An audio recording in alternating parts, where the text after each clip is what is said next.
The regular meeting of the Chula Vista Elementary School District Board of Education is now in order. Welcome, everyone.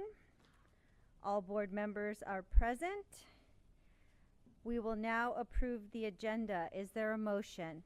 So moved. Moved by Trustee Bishop, seconded by Clerk Fernandez. All those in favor? Aye. Motion carries unanimously. Oral communication on closed session items. The oral communication section provides the public with an opportunity to address the board on closed session items only. Persons wishing to be heard may attend in person and should complete a request to be heard card and submit it to the recording secretary before the start of the meeting, or call 619-679-9001 prior to the start of the meeting. Telephone line opens 1 hour prior to the start of the meeting. Speakers are requested to limit their remarks to 3 minutes and speak in a respectful and professional manner. The board shall limit the total time for public input on each topic to 20 minutes. With board consent, the time allowed for public comments may be increased by the president or decreased depending on the number of persons wishing to be heard. No board action can be taken. No speakers? We are going to adjourn to closed session in accordance with the following. Government Code Section 3549.1D and 54957.6, collective bargaining, employee negotiations, agency negotiators, Fagan, Friedman, and Fullfrost, LLP, and Adam Silva and McNally, LLP, employee organizations, Chula Vista Classified Employees Organization, Chula Vista Educators, non-represented employees, and the Administrators Association of Chula Vista.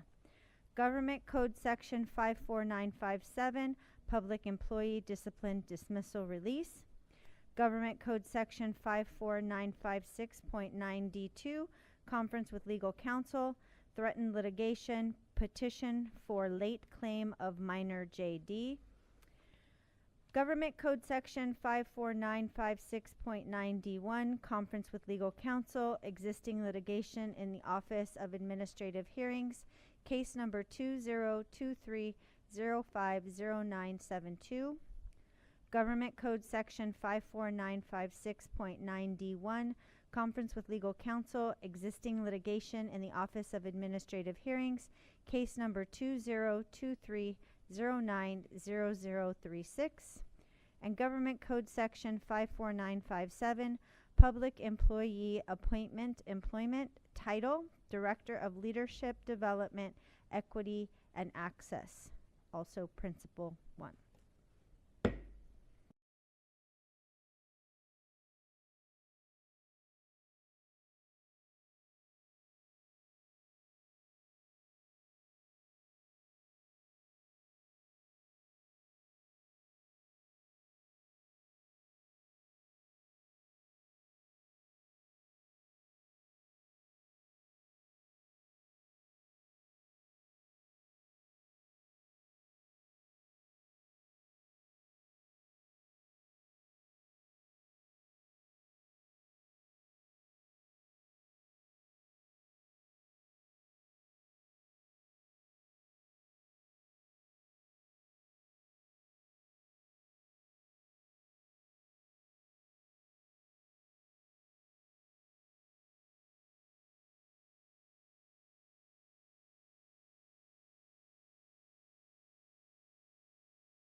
We now reconvene to open session with all board members present. Closed session items will be made by the clerk, Clerk Fernandez. All right, thank you, Madam President. In the matter of Government Code Section 911.6, petition for late claim of minor JD. On the motion by Member Tamayo, second by Member Fernandez, the board voted unanimously to grant the late claim of minor JD by the following vote. The ayes are Tamayo, Dominguez, Cervantes, Fernandez, Ugarte, Bishop. Government Code Section 54956.9D1, conference with legal counsel, existing litigation in Office of Administrative Hearings, case number 2023090036.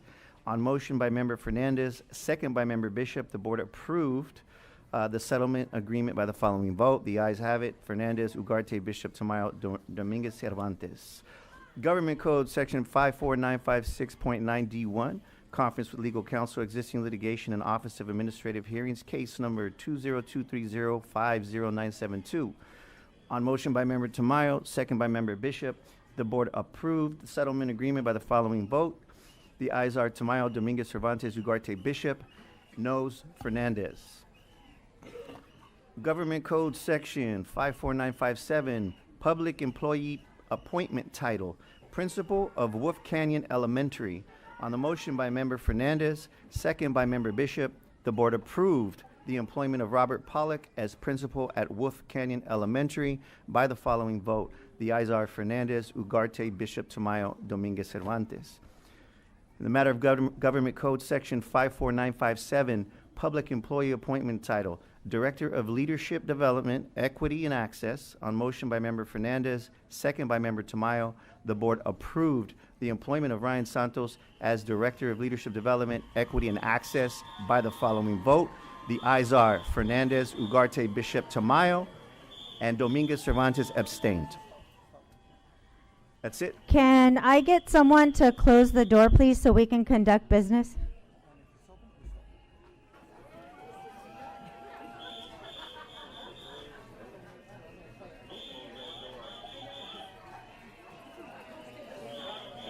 Okay, so will we have do the recognition?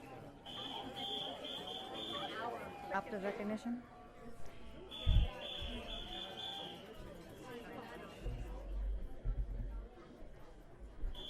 Let me know if you make a different choice.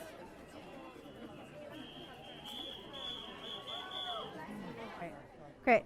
Ladies and gentlemen, we have fire code that we need to make sure that the room is not over capacity. Room C is open, and that is our overflow. We are transmitting the board meeting into room C. So do you want them to? Where's room C? Outside? Okay. No. So you're gonna need to. We did this. You're gonna need to have Kevin. Have somebody moving out.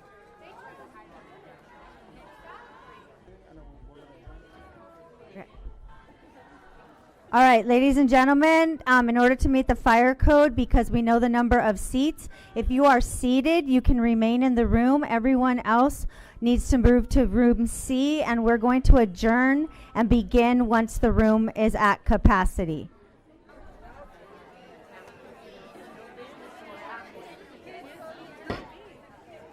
Go.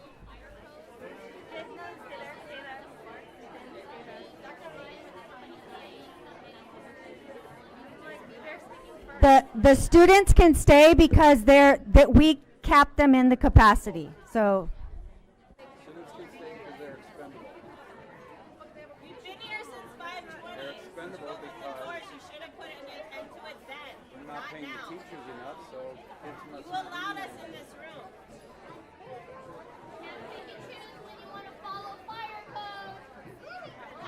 That's okay. Walk away. Walk away like you usually do. That's fine. Walk away. If we're speaking and we don't have a seat, what do we do? If we're speaking and we don't have, we'll be called from the other room and you will wait.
First, and what we're asking is that the room be cleared unless you are a student on the that's up here and their families. And after we hear the students and their families, we will allow people back in the room to have seats, and so that we can be at capacity by count. And if we can't have that, we will hold the board meeting in closed quarters and televise it. So I'm asking for students and families to remain in the room so that they can present and speak, and then we will allow the rest of you back in once the students have presented by count. That's not fair, but I'm going to do that. That's not fair, but I'm going to do that. Thank you. Thank you. I'll take my daughter with me. Thank you. Thank you.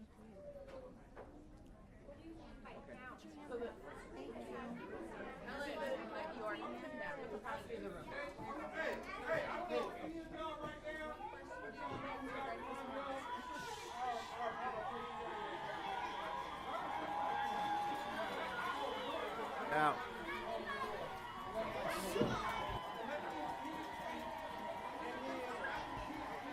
Okay, last time, if I can't get the room cleared, we will hold the meeting and close.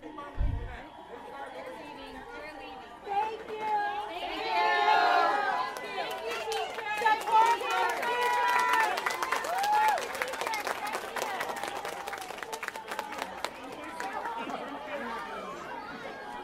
Students, you can stay. Kids sit down. Sit down.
I'm gonna take one of their spots and then I'll give it back to them.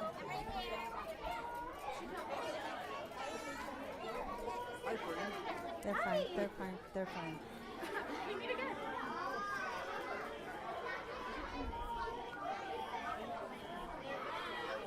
Where's my tech director?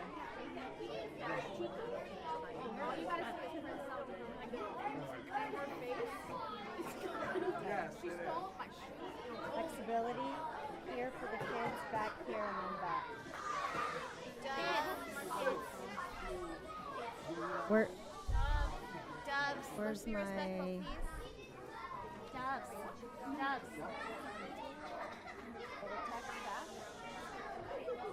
Thank you.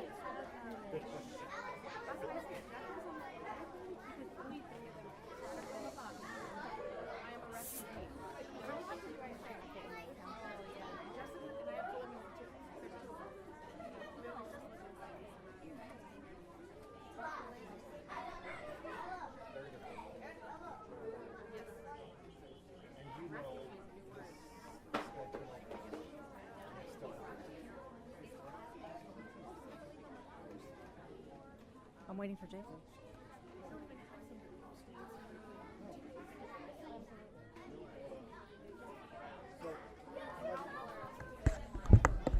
IT? IT, are we ready?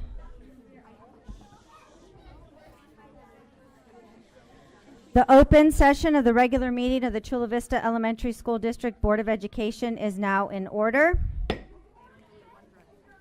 Trustee Fernandez, if you'll lead us in the pledge, please.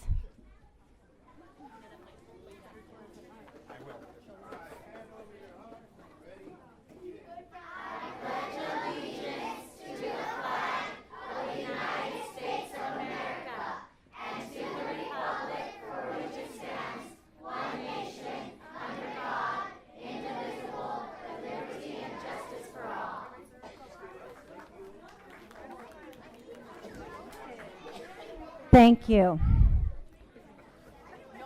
We will now approve the agenda with flexibility. Is there a motion? I would second that. Yes. Moved by Vice President Tamayo, seconded by Trustee Bishop. All those in favor? Aye. Aye. Motion carries 5-0. Oral communications. The oral communications section provides the public with an opportunity to address the board on non-agenda items. Persons wishing to be heard may attend in person and should complete a request to be heard card and submit it to the recording secretary before the start of the meeting, or call 619-679-9001 prior to the start of the meeting. Telephone line opens 1 hour prior to the start of the meeting.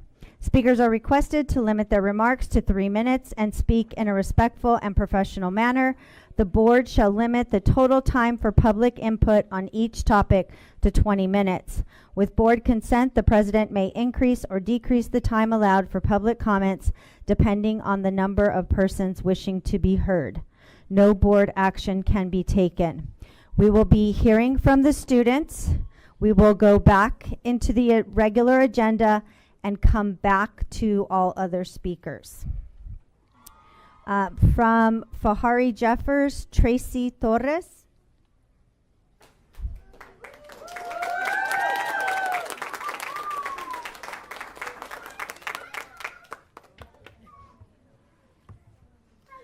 Hello. Hi, Ella. I am addressing you all today regarding Mrs. Maria Mickelson, our wonderful second grade teacher at Fahari Jeffers Elementary School. My daughter, Ariella, affectionately known as Ella, is currently a student in her second grade class. This is her first year at Jeffers, and I cannot begin to tell you how big of an impact Mrs. Mickelson has had on her as a teacher and educator. She is one of the best teachers I have ever come across, and she deeply cares about her students and their success. She has been instrumental in assisting my daughter get back on track with her educational goals, even volunteering her personal time for a homework club for her students after school. She has made my daughter excited and motivated to learn. Ella would regularly say Mrs. Mickelson made her excited to go to school, and she would get so happy and excited that Mrs. Mickelson was proud of her hard work and grit. My daughter has never been more excited about her education and school, and I feel we have Mrs. Mickelson to thank for that. My daughter has been so sad and devastated that Mrs. Mickelson has not been back to the school for so long, and was told by the school Mrs. Mickelson would be returning on Monday, October 30th.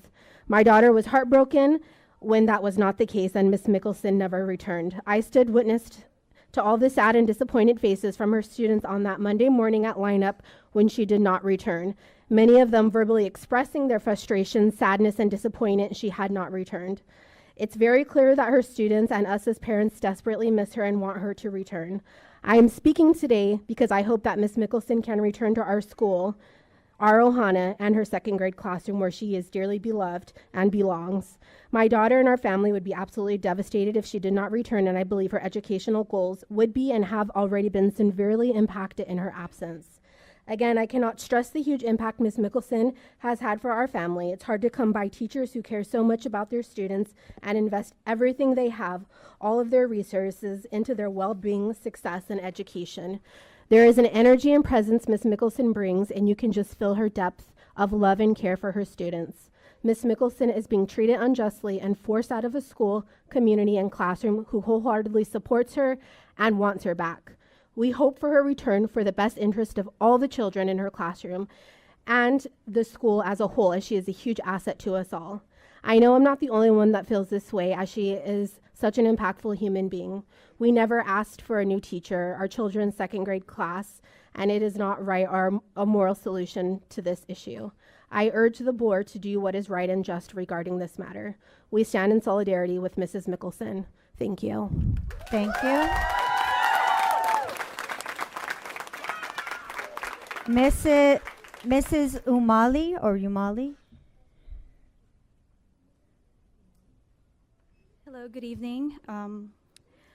My name is Robin Amali, and my daughter is a current student of Mrs. Mickelson, and I'm here today to just make sure that I'm here today to express my strong support for the retention of Mrs. Mickelson. She's a truly exceptional teacher at Fahari Jeffers, and as a parent of a student with Mrs. Mickelson's, I have witnessed firsthand the remarkable impact this educator has had on our children's education and personal growth. My daughter has shown increased interest and motivation in schoolwork and learning. Mrs. Mickelson is not just an outstanding educator, she is a dedicated and caring mentor who consistently goes above and beyond for her students. Her passion for teaching is evident in the way she engages, inspires, and encourages our children to excel academically and personally.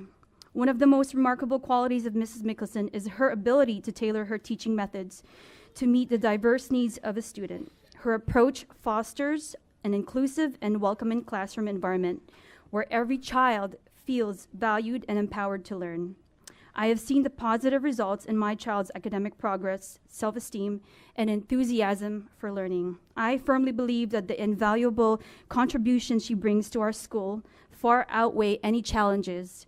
I respectfully request that the school board reconsider their decision because she is just a wonderful teacher and the kids are so devastated at not having her around. In fact, Lauren came home from school yesterday because they had announced that she wasn't coming back to school, and she was in tears. And she had verbally told me that Mrs. Mickelson is by far the best teacher she's ever had. And she was so devastated that she said she doesn't want to go back to school anymore unless Miss Mickelson is there. For a 7-year-old to feel this way about a teacher should tell you something about the impact that she's making to the students' lives. And I thank you, and I really, really hope that you guys reconsider this request. I have full confidence that retaining Mrs. Mickelson is the best interest of our school, our students, and our community. Thank you so much. Thank you. Micah Roberts Diaz.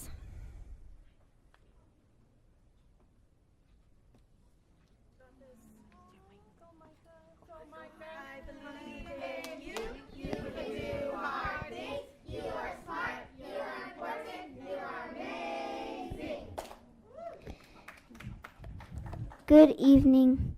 My name is Micah Roberts Diaz. I want to tell you about my amazing teacher, Miss Mickelson.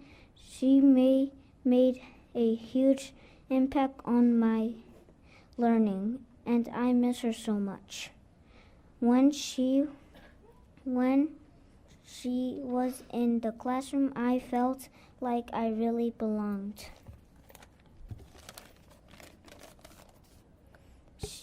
She always listened to me and made me feel special.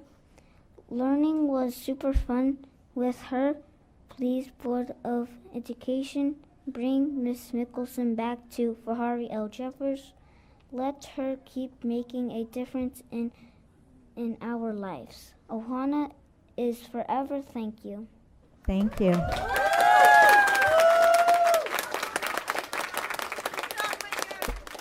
Kaya. Kaya girl. Kaya. Kaya.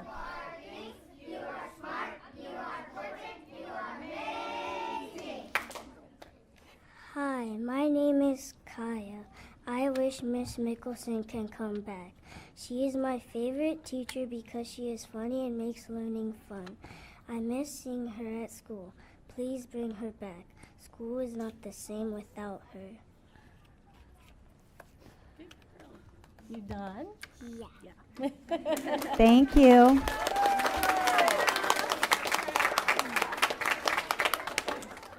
Amber Aurora.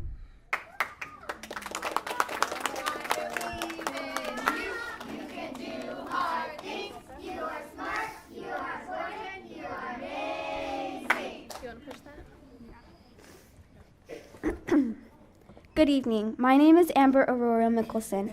I'm the daughter of the teacher these Jeffers Dubs are fighting to keep.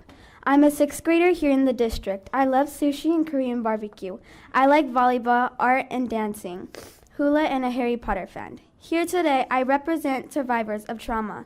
I represent foster youth and adopted children. I represent victims who found the courage to speak up, and soon I will even represent reclassified English learners. Most importantly, I represent the students you serve. I represent the reason you wanted to become a leader. This district helped me to find my family. a sense of love and community. I made friends and loyal teachers who continue to love me.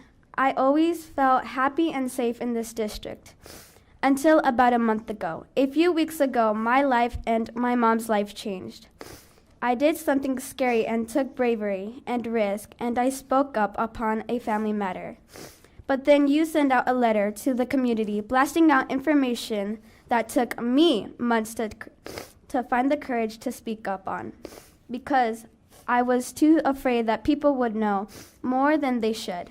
If it were any other family personal business, you would have been protected like you would have protected it like you did before. And for all the other students experience what I have, and I will still will. Instead of protecting me and my mom, the victims, you are punishing us and her students. At least that's what it feels like.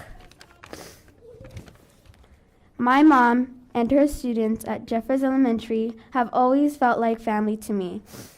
Like younger siblings I never got to grow up with because we were torn apart and put into different foster homes.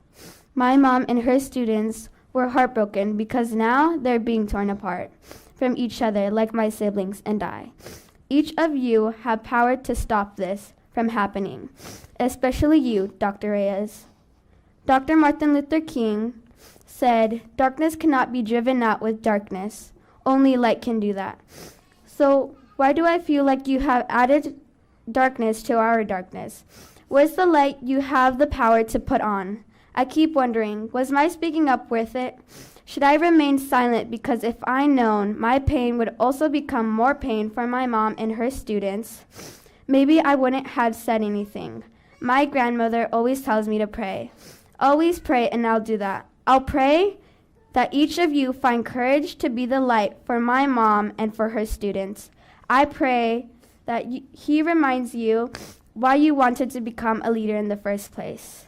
I pray that you remember the power that you have is to help us, not for you. I pray that all of you remember your why, because you seem to have forgotten. Everyone you sit in front of here today are your whys. I am, and these fellow students here today represent your whys. So be courageous, add light and darkness to the students of 504 and their families feel.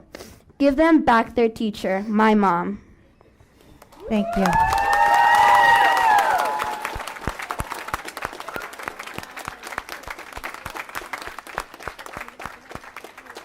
Mrs. Castrance. Castrance.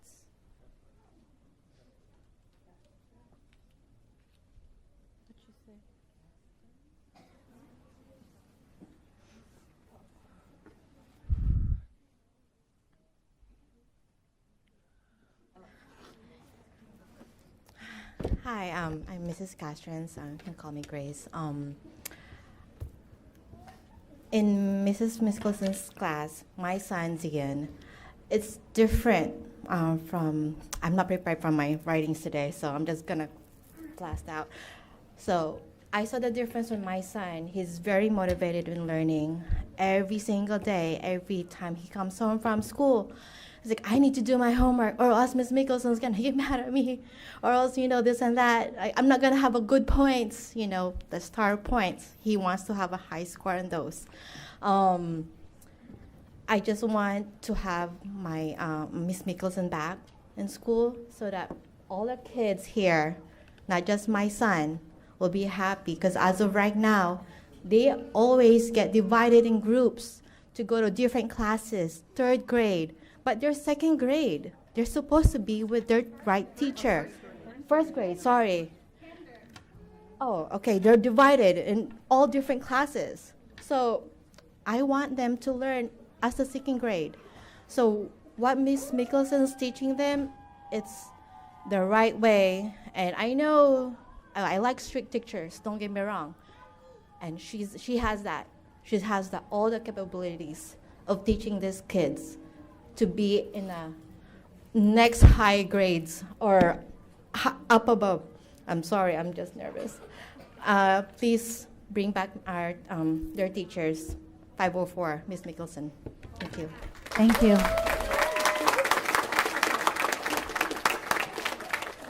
Miss Henry. Hi. Let's see here. Hi, I'm Lynne Henry. I'm an active member of the community. I wanted to say, as an active parent and community member of the Chula Vista Elementary School District, I'm disappointed to know that this district would stand behind the unjust and devastating forced removal of a beloved, devoted teacher, community member, and what many students would consider an extended part of their educational family from Fahari L. Jeffers. Let me tell you that Maria Mickelson may just be another name in your district, but to me and my boys, she embodies Ohana. She is a hardworking, devoted mother, sister, daughter, friend, teacher, and community member. She's the first one to celebrate your accomplishments and the first one to help you when you are down. She is an advocate for her students and motivates them to reach their potential and be the best they can. My son was so worried when he was transferred to Wolf Canyon to Fahari Jeffers as his zone school. However, when he found out that Ms. Mickelson would be there and could potentially be his new teacher, he became excited to start at a new school. When I asked him why, he stated, "She's so nice and she makes me feel special." That sentiment is shared by many of her past and present students. It is that sentiment that makes her irreplaceable in our school and community. In addition, when I was asked to lead a PTA committee, she was the first one willing to join because parent involvement is central to her values. She believes that school is not just a building where children are sent to learn, but a place for children to thrive, a second home to some, and a partnership with the parents to help every child develop their place in the world. I'm aware of the unfortunate and devastating circumstances surrounding her at this moment, but the district decided to kick her while she was down. If nobody has told you, which you've heard plenty of people tell you already, the removal of Ms. Mickelson will greatly impact our students. Personally, my child and all the students who were lucky to engage with her as a student and lifelong Ohana. She is the teacher you hope your child has because she cares and knows how important and blessed she is to have the responsibility and opportunity to teach our children. Ohana means family and that nobody gets left behind. Don't leave our children and the hard work of Ms. Mickelson behind by transferring her. This will be a great disservice to my family, the school, and the community. Let's show great teachers that we support them and that they are valued. Thank you.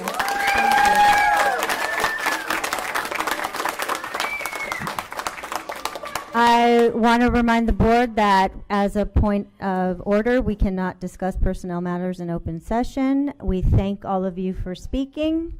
And if our little ones need to exit, now would be the time. If they're remaining for another presentation, those are coming up soon. Point of order, Madam President. Yes. I understand that we cannot speak on personal matters, and especially legally, because this item is not on the agenda.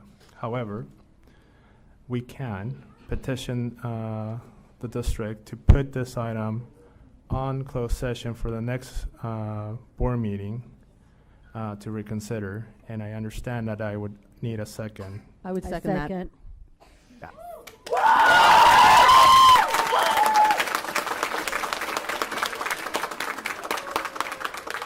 Point of clarification, does that mean that she would not be able to be reinstated until you? We can't answer any questions.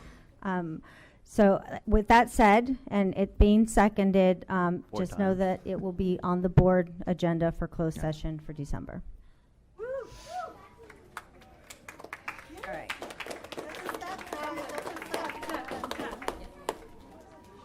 Special recognition, awards, and honors.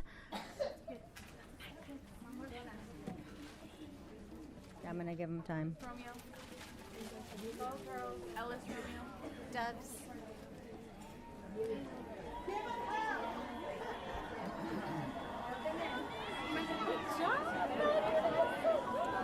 Ariella. We're leaving. Yeah, do you need to say bye? No, we're leaving.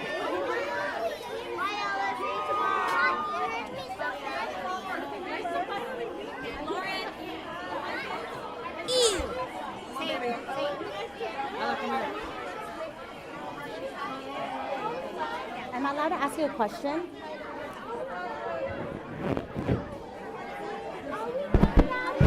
Thank you for hearing our children out. We appreciate it. Thank you.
Yes, thank you. Yes, you can.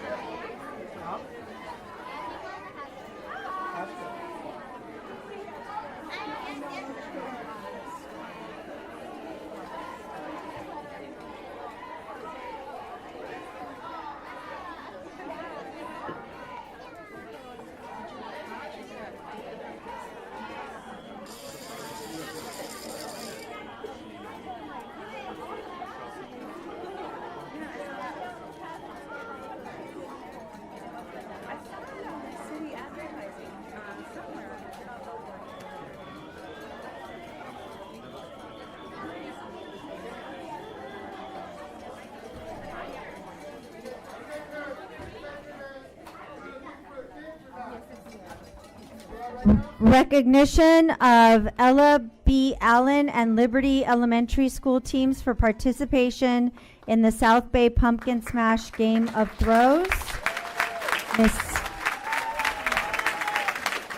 Miss Rochelle Carroll. Thank you, President Ugarte. It is my pleasure to be here this evening to recognize our Liberty and Allen School Pumpkin Smash winners. But in order to do that, we have a very special guest here tonight to acknowledge your great accomplishments and to tell us a little bit more about the Game of Throws. So Mr. Michael Monaco is here this evening to tell you more about it. So thank you, Mr. Monaco.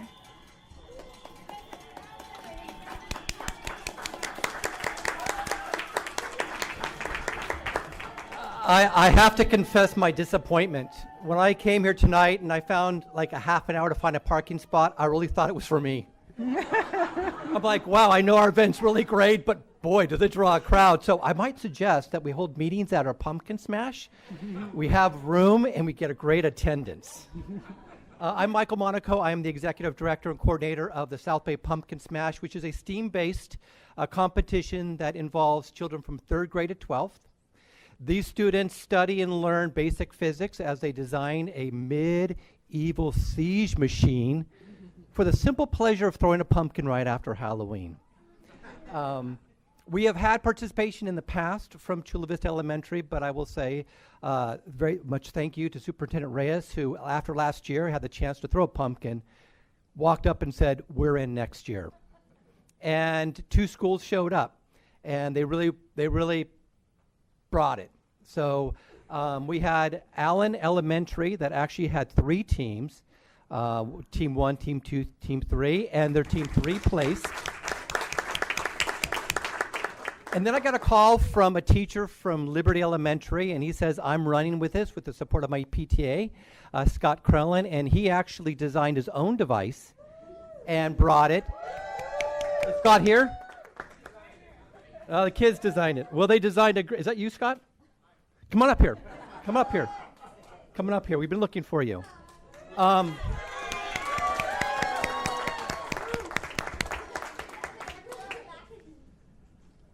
He represents all that is good, just like Melissa Farlow. All that is good in schools when you have kids that are excited about building something they'll get a chance for.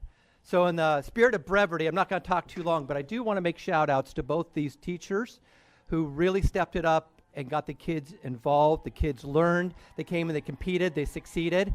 And I'm proud to announce the winners from the Chula Vista Elementary School District in first place in their division, which is Division 3 of all elementary schools. First place goes to Liberty Elementary.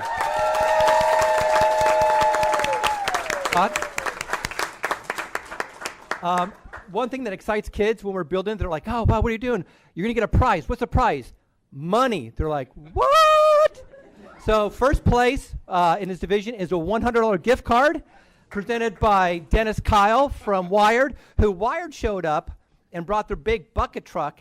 And kids, what did they drop from that bucket truck? A 50-pound pumpkin. And when it hit the ground, did it go splat or did it go splat?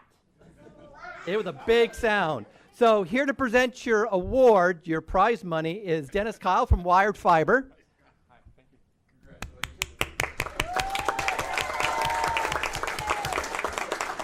Excellent. He's going to bring two teams.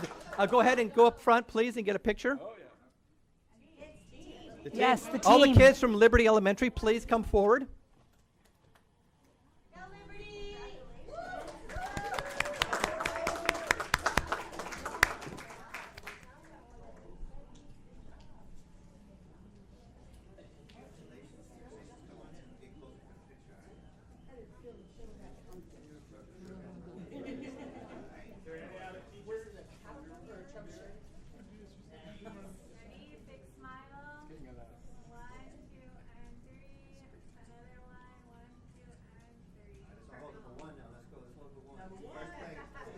Oh, and by the way, they also won the longest throw competition. They took a 2-pound pumpkin and sent it over almost 60 meters, or about 180 feet, more than half the length of a football field. That rocks.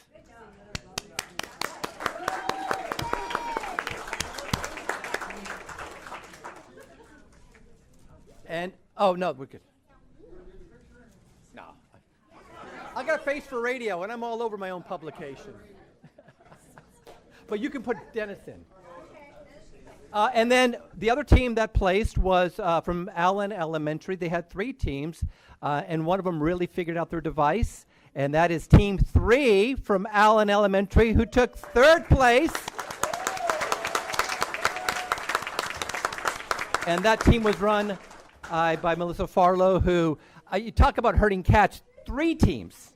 Now, Scott just said he's going to bring 2 teams next year, but you might want to talk with Melissa because she knows how to wrangle kids. She did a very good job. These kids were very respectful, very engaging, and so I am excited to announce the 3rd place winner of Division 3 is Allen Elementary, team number 3. Do you have anyone from your school? All right, and they get a $50 gift card, so I smell a pizza party. The amazing thing about this event is kids are introduced to high-level STEAM principles at a young age. But the most beautiful thing is when the device works and they throw that pumpkin, you can see it in their eyes. And that's why I do that event, is because these young people have a fighting chance to pursue science as a career.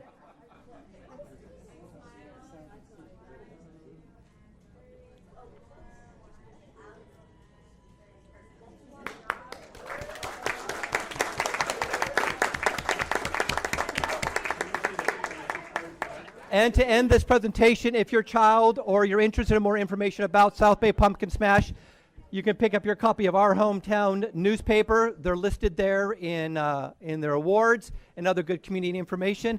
Thank you, Board, Superintendent, Board of Trustees, for giving me this mic. Have a good evening.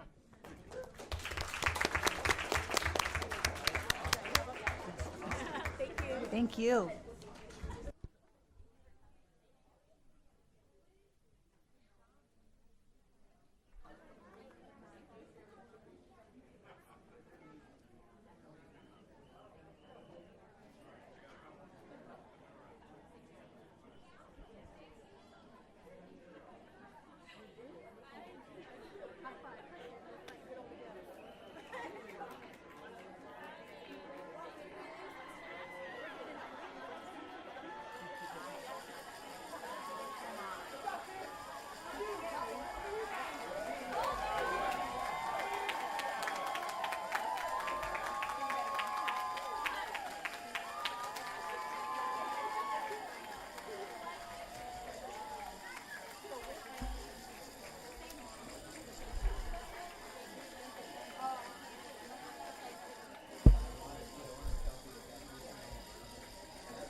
All right.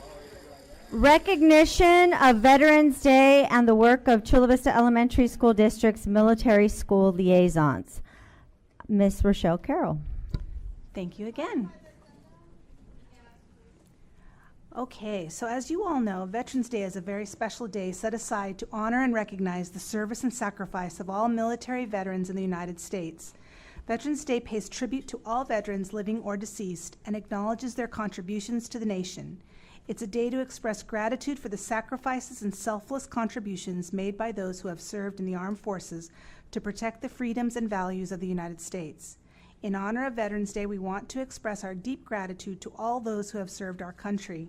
Their dedication, sacrifice, and bravery have ensured our freedom and security. Their commitment to protecting our nation is truly appreciated, and their contributions will never be forgotten.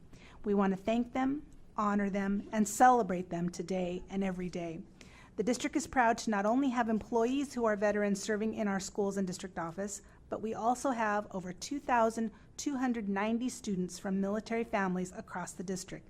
Since 2009, the Naval Base San Diego, Naval Base Coronado, the Naval School Liaison Program, and the Chula Vista Elementary School District have maintained a strong relationship, enabling the execution of programs, events, resources, and support that have benefited our students and staff in the Chula Vista Elementary School District. Examples include the Military Family Life Counseling Program, referred to as the MFLC program. MFLCs are currently located on the campuses of Wolf Canyon, Camarena, Heritage, Hedenkamp, Tiffany, Fahari Jeffers, McMillan, Muraoka, Salt Creek, and Arroyo Vista Charter. The MFLCs at these highly concentrated military-connected school sites provide one-on-one counseling for military students, small group and whole classroom support, parent and family counseling, and supporting teacher requests for classroom observations and strategies to assist students. Along with Naval Base San Diego's Executive Officer, Commander Tristan Oliveira, and from Naval Base Coronado, Command Master Chief Turner, on behalf of the Board of Education, the President will present certificates of recognition to Naval Base San Diego School Liaison Shannon Masaglia and Naval Base Coronado School Liaison Mindy Hayes, who support CVESD military families. Please go on.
So do I. All right, trustees. I want to thank our military. Your service does not go unnoticed. This is a very large community of military families. You go out to serve, your families stay here and serve in a different way. My husband is Vietnam era. His father was Korean War. My brother's Army. My nephews are in the Army. They're forward bound. They're not here. Some of them are in Africa. And my grandson, Navy. There's some Air Force there. And of course, there's that usual little over dinner issues about who's taking whom overseas. The Navy, the Marines, the Army, the Air Force, you name it. I want to quote something that Abraham Lincoln said. Any nation that does not honor its heroes will not long endure. thank you from the bottom of my heart, my family.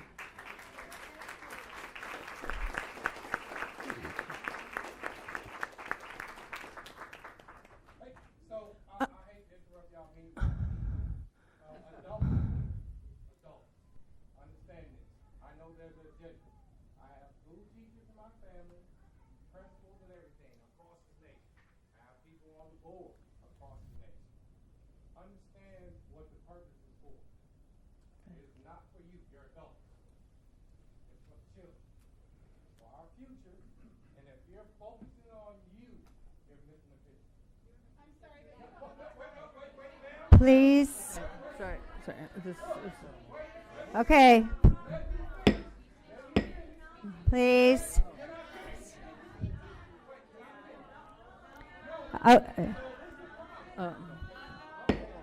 Order, please. Order. Oh, we hadn't finished thanking them. It's too bad. Okay. That was not great. Even though Okay. they left, I think we should can still. still thank them. Sure. I also wanted to join my fellow board member in thanking the folks for their service in the program.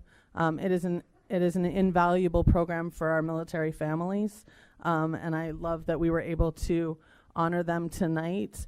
I know that it was kind of a tough one to stick around for, but I also had some quick questions about it. What is the funding? Where does the funding come from for that program? Just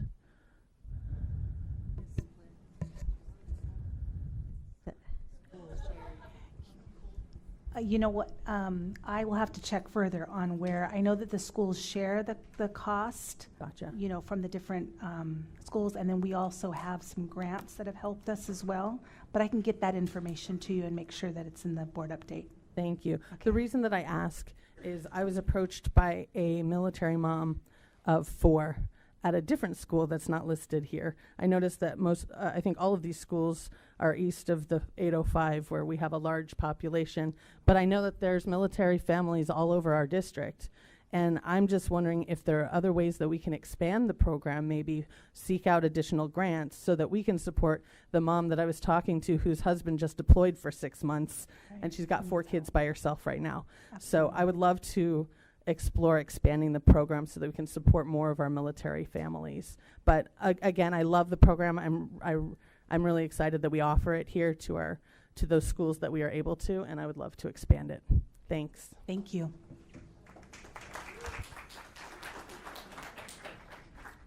I think the trustees to my right both said it best. Thank you for your words. I do want to thank them for their service and then going above and beyond to find resources and support for these families. Thank you. So I think that their service goes beyond what they do just for them. They're doing it for not only their families, but for everybody. I personally enjoy and benefit from their service, right? Because through their service, I enjoy some freedoms that other people don't have.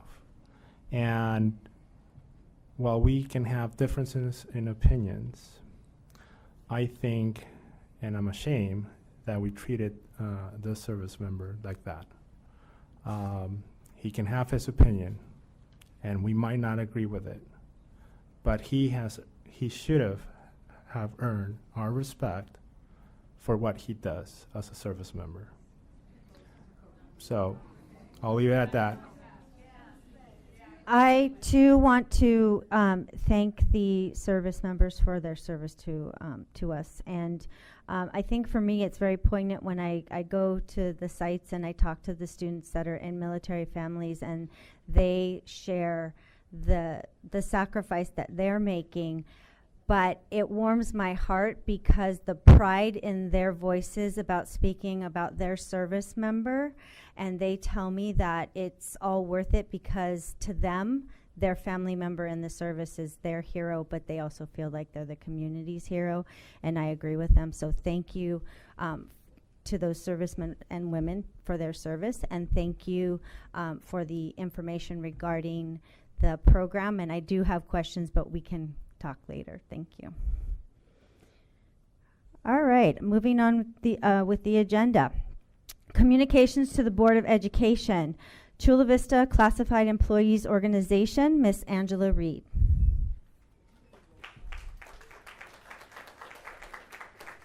Well, here I am, a drowned rat, outside for an hour and a half serving pizza in the rain. Glad that we're all get to be here. This is beautiful turnout. And I like to say, as a spouse of a veteran who still deploys, thank you for the recognition. Appreciate it. All right, as I'm sure you're aware, our bargaining team is undertaking the process of negotiating our contract going forward. And this touches on many of the items I've discussed with you over the last couple years.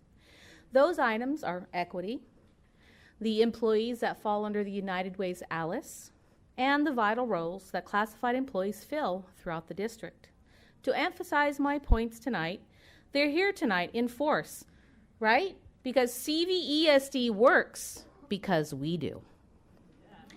In March, I laid out an in-depth analysis using data from the United States Department of Agriculture and the Bureau of Labor Statistics to illustrate how cost of living disproportionately affects the members in my unit. That means that even if wages growth keeps up with an overall inflation, classified members fall farther and farther behind. And higher inflation rates accelerate the disparity. Additionally, we live in a higher cost area than the average. For instance, in October, the U.S. Bureau of Labor Statistics estimated that the city exceeded the national rate of inflation, which was around 3.7% in September, by a full percent to 4.7. What I said in March is just as true today. Because ALICE has a relatively low ability to scale down on the things that didn't rise so much over the past year, the nice-to-haves. They're left with few options. Some take second jobs, some shift to low-quality nutrition, some forego necessary medical treatment or automobile repair. In short, they cut essentials, all the while knowing that prices will continue to outpace their earning growth, a problem that gets increasingly worse with each passing year. Historically, the district has matched wage adjustments between certificated and classified staff in an attempt to demonstrate fairness. The problem with this approach is twofold. First, for the lowest pay ranges, needs are not met. Second, and probably more importantly, the adjustment widens the inequitable disparity for employees with longevity. Specifically, a classified employee will see pay increases by just under 39% in 15 years, while other bargaining units will see their pay increase by nearly 53% in the same period. This is a difference of 37.5% at the 15-year point, and this disparity grows with time. This inequitable disparity is perpetuated and worsens with each and every annual adjustment. And if the disparity was not bad enough, teaching staff reaches their highest longevity pay at the 24-year point, while classified staff have to work 5 additional years for full longevity, which is still 20% less. After 24 years, a dutiful and loyal classified employee will receive only 2/3 the increase in pay that other bargaining units receive for the same 24 years. This disparity, as well as the impact that recent inflation has had on our members, is why CVCEO is demanding a seemingly disproportionate set of pay raises over the next 3 years to try and close the income gap between our bargaining units. This is the right thing to do. It is the equitable thing to do. A win-win for all. Thank you. Thank you.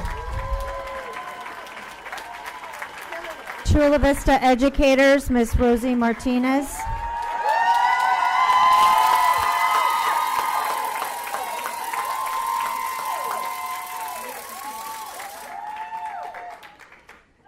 Good evening.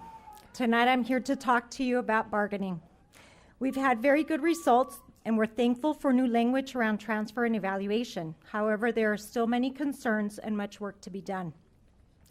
We currently have a signed MOU for transitional kinder that we want to add to the contract.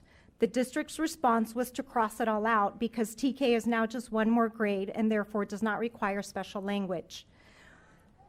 Why then do the TK teachers require special credentialing or additional early ed units? It's not just another grade. Some of the students next year are going to be 3 years old. They're babies. We need to acknowledge their needs as well as the expectations for the adults in those classrooms with them. Not recognizing their need for TK language is concerning. Another long-standing MOU that we have had is collaboration. We included the language into our hours article and it too got all crossed out. Collaboration is a time when grade level teams have the opportunity to look at student work, analyze data to plan for interventions and modify lessons, to share best practices, to discuss student monitoring and progress, and now to also provide training under the district's trainer of trainer model. Under this model, we only have one member of the team offered the opportunity to attend training on our new curriculum at the district so that then they're responsible for the training of their peers back at their campus. What is the district's plan for this important collaboration time if all the language is being crossed out? Whatever that plan is, it has not been discussed with CVE, nor has the change in working conditions as now teachers are expected to provide training for their peers. Speaking of training and professional development, when we proposed any professional development on new curriculum outside the contract day being paid at per diem, the district offered $50 an hour instead and claimed that it was generous. They referenced Article 52.6 that refers to voluntary staff development that pays participants 6/10 of the daily rate of a Step 1, Column 1 employee. That is currently $25 an hour. This shows the value being placed on training staff to be knowledgeable on how to appropriately use the materials that you spent many millions of dollars adopting. What is the point of purchasing material if you will not invest in appropriately training your teachers to use them? We have spent a lot of time talking about student supports and how we need help with behaviors. In the short weeks that CVE has been collecting data, we have 63 members reporting being hurt by their students. This is just the ones who have actually reported it. This continues to be an issue, and I know that it's not unique to CVE members. Classified employees are getting it worse. We recognize that a large number of these incidents are in special ed classrooms. We have already lost many employees because of this, and the district continues to struggle in keeping classrooms staffed. However, the district refuses to consider our proposed language on special ed caseloads and class sizes. Our most valuable, vulnerable students and those who work with them should be a priority. And finally, of course, wages and benefits.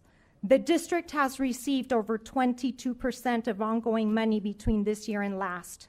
2.5% of that was used for salary increases last year. This year, another 7.75 is being offered. That is less than half of the additional ongoing funding that you've received.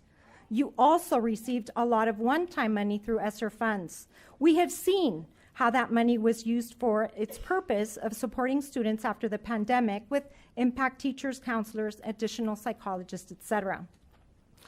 But where did the additional ongoing money go? Your reserves went from 14.5% to 9.2%. That is a huge decrease. Where did that money go? The increase in health costs are forcing families to make tough choices for themselves in order to ensure that their families have adequate coverage. Between the disproportionate increase in cost of everything, your employees have had to make sacrifices and prioritize their budgets. We know that the district has also felt the hit of inflation, but just like we have, so does the district need to prioritize their budget and ensure that your employees are taken care of, that their hard work is compensated fairly and adequately for them to be able to meet their needs and those of their families. During this holiday season, show us your gratitude and respect by making the needed changes to your budget and provide the raise that your employees need. Thank you.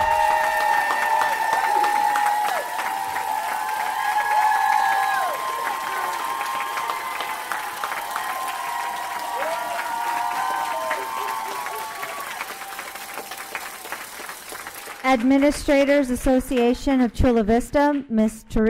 Teresa Corona. Good evening, President Ugarte and members of the Board of Education and Dr. Reyes.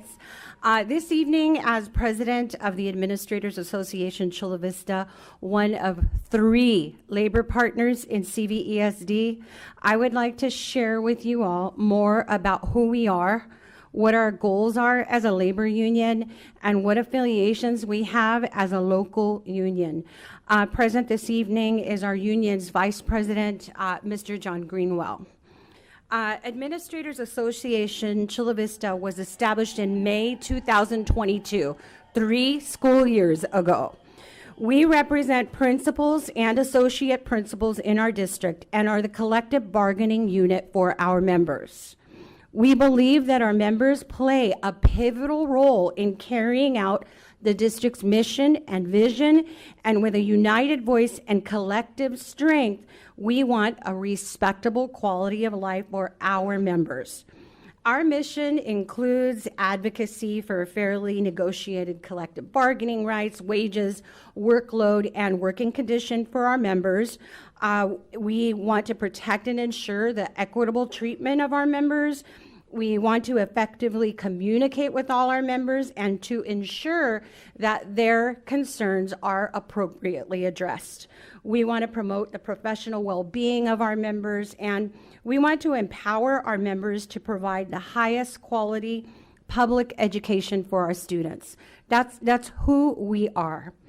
AACV is part of the United Administrators Southern California, which is an umbrella organization that represents local unions. We are also part of the California Association of Urban School Administrators, an organization that is comprised of most of California's administrator association unions. We want to make sure that you are aware that AACV is Local 145 of the American Federation of School Administrators, which is part of the AFL-CIO, the American Federation of Labor and Congress of Industrial Organizations. AFSA represents over 24,000 members and is the only nationwide union representing school leaders that includes lobbying for the interest and well-being of school leaders across the nation. Once again, we are one of 3 labor partners in this district, and we want to be recognized as such in order to work in professional partnership with our district leadership and our board. We believe that working in professional partnership benefits not only our members, but the entire CVESD educational community. We understand the importance of collaboration, and we recognize that professional partnership is essential for the success of everyone in our district. AACV has been working to schedule meetings with board members in order to begin to build that professional relationship and partnership. We hope to schedule those meetings with all board members, hopefully very soon. Mr. Greenwell? Good evening, everyone. I just want to add that we are dedicated as AACV to fostering professional relationships and advocating for our members, not for our benefit alone, but for the benefit of the entire educational community here in CVSD, so that our students can continue to thrive and provide the best public education possible. Thank you for this time to address you, and we look forward to continuing our professional relationship and collaboration together. Thank you.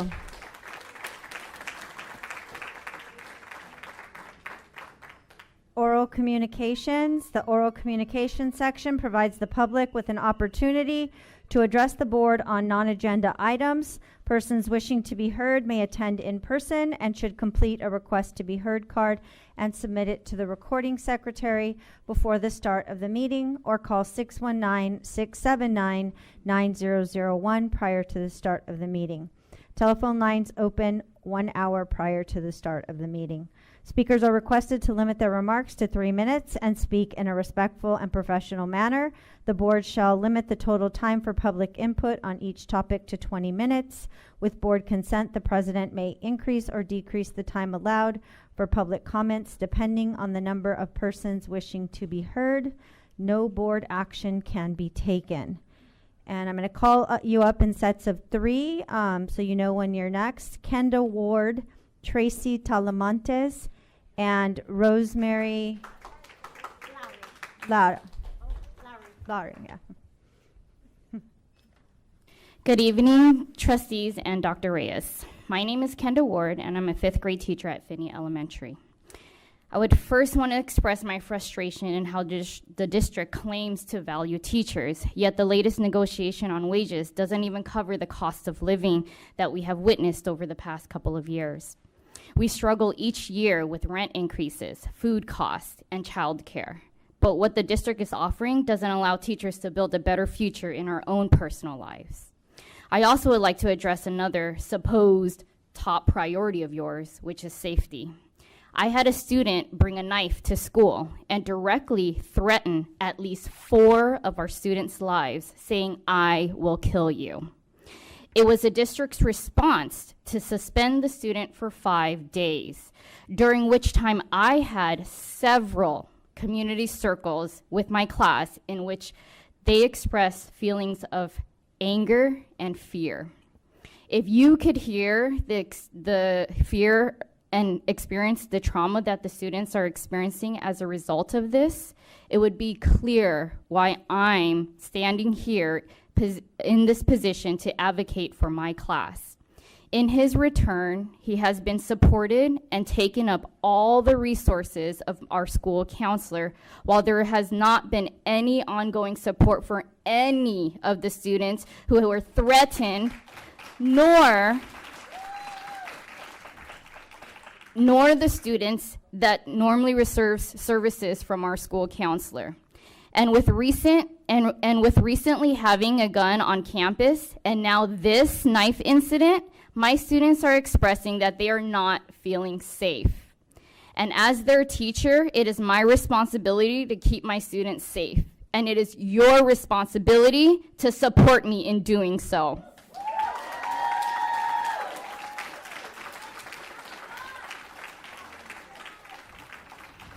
Often, we hear in the news of red flags being ignored. And I just hope that this isn't another red flag being ignored. Thank you. Thank you. Tracy Talamantes.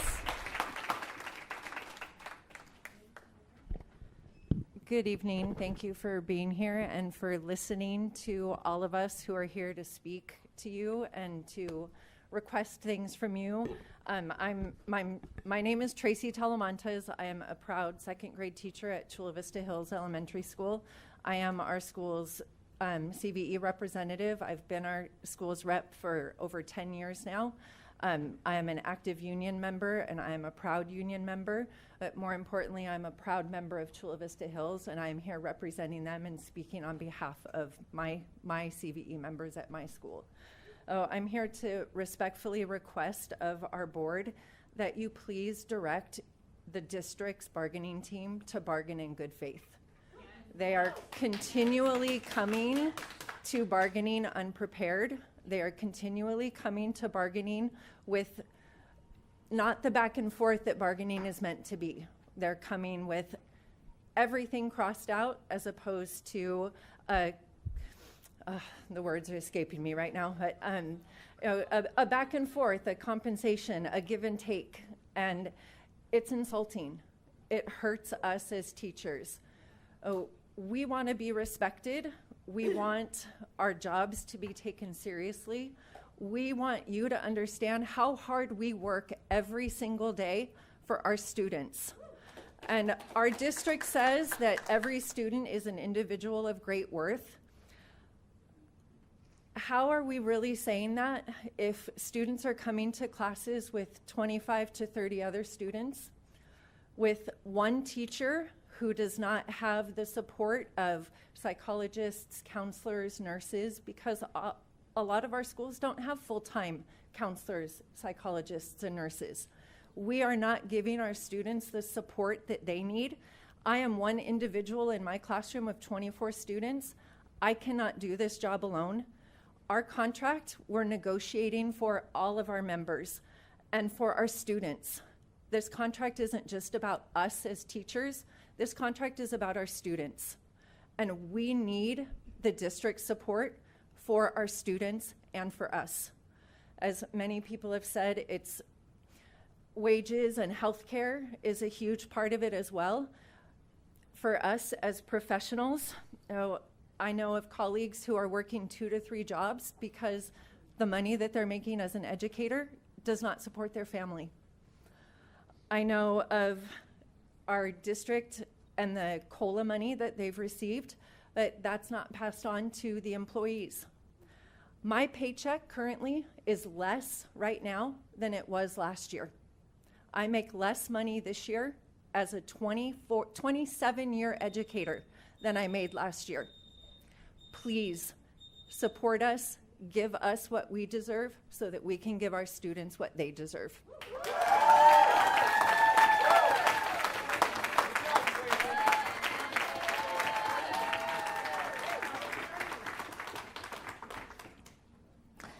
Good evening.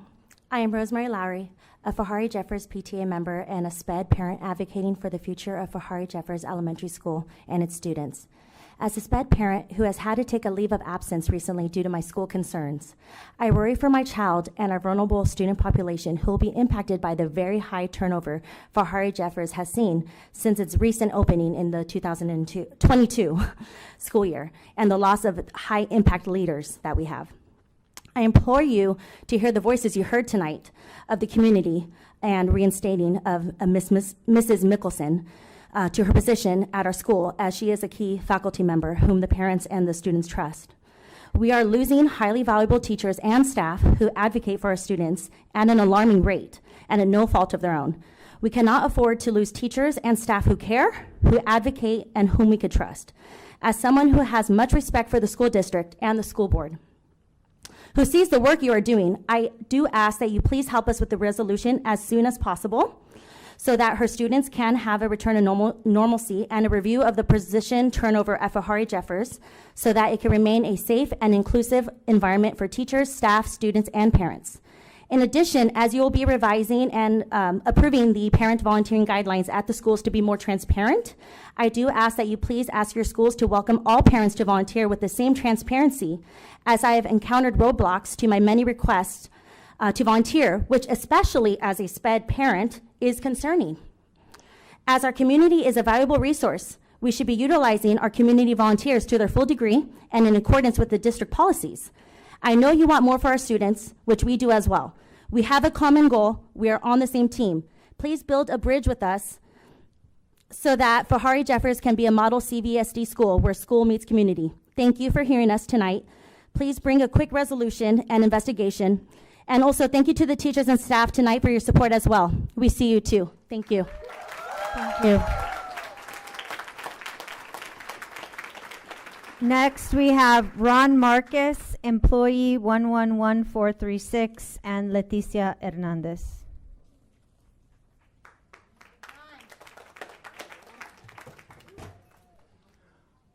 I'm a 43-year veteran educator, 23 years in this district. I know some things. Because CVE endorsed many of you, including Dr. Reyes, you are sitting in front of us. Because teachers endorsed you, the public voted for you. You said you would have our backs. We believed you. The public believed you.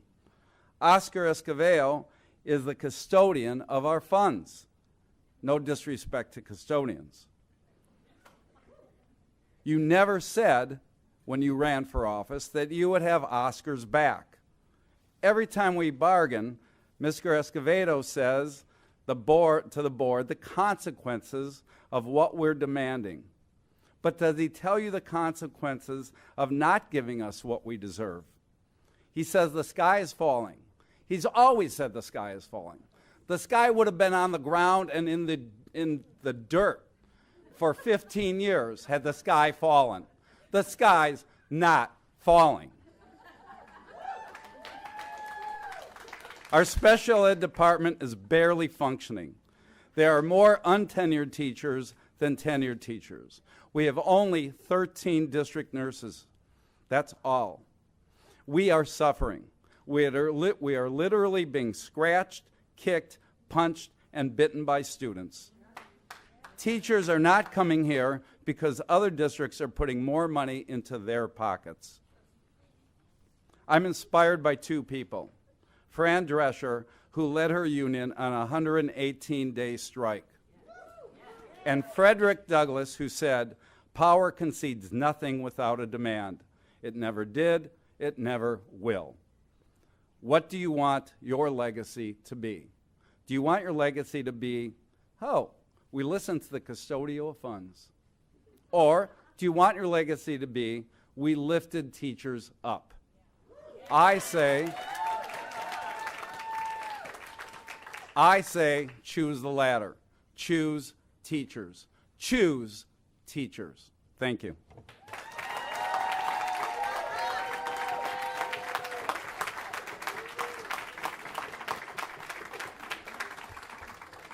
That's a tough one to follow, Ron. It's a tough one. Good evening. First of all, Trustee Domingo Cervantes, thank you for helping me get my email. It took many, many months, and had you not stepped up and advocated for me, I don't think I would have gotten it as quickly as I did, so I appreciate that. Trustee Bishop, sorry I didn't reply to your email. Life's been really busy lately. Thank you for checking in for me. But to answer your question, no, I'm not okay. I am physically, mentally, and emotionally exhausted. I've only been back 4 months after 2 years being out of the classroom and fighting for a third year that I was denied, thanks to HR treating me as a piece of data. But we won't go there. But I'm exhausted. I am going to school every day teaching third graders who are at a first grade level, yet I am expected to teach third grade standards. It is impossible. I am also extremely exhausted, stepping up day after day to parent children who are not being parented at home. When I cannot come home and I am expected still to be a parent to my own child, I am spent and I feel for her. I am really thinking that after this 19th year, I really need to step away from this profession, so you are going to lose a veteran teacher, and a good one. I think I'm a damn good teacher. I am also very exhausted going to these ridiculous PDs that are not prepared. They do not have materials prepared for me. I asked to see what the materials are, and they're not there. My partner goes as well to the science ones. They're not there. And then I'm expected to come back and take time away from my collaboration to my colleagues and do the same thing that I spent 6 hours away from my children to teach my colleagues what I did in a day that I felt was a complete waste of time. I'm also frustrated that my counselor, my school psychologist, my principal, and my nurse cannot do their jobs with fidelity because they are constantly dealing with behavior issues. We need behavior specialists on campus as well as deans. We need that. We also need to keep the Impact Teacher program in fidelity. Our kids are benefiting from it. It is ridiculous and to a disadvantage if you get rid of this program. And while I still have 15 seconds, I still want to emphasize that in May, I spoke to you about my concern with there being a gun in Finney and safety on campus. That has still not been addressed. I still think every day, what comes on our campus in those backpacks? Thank you. Thank you.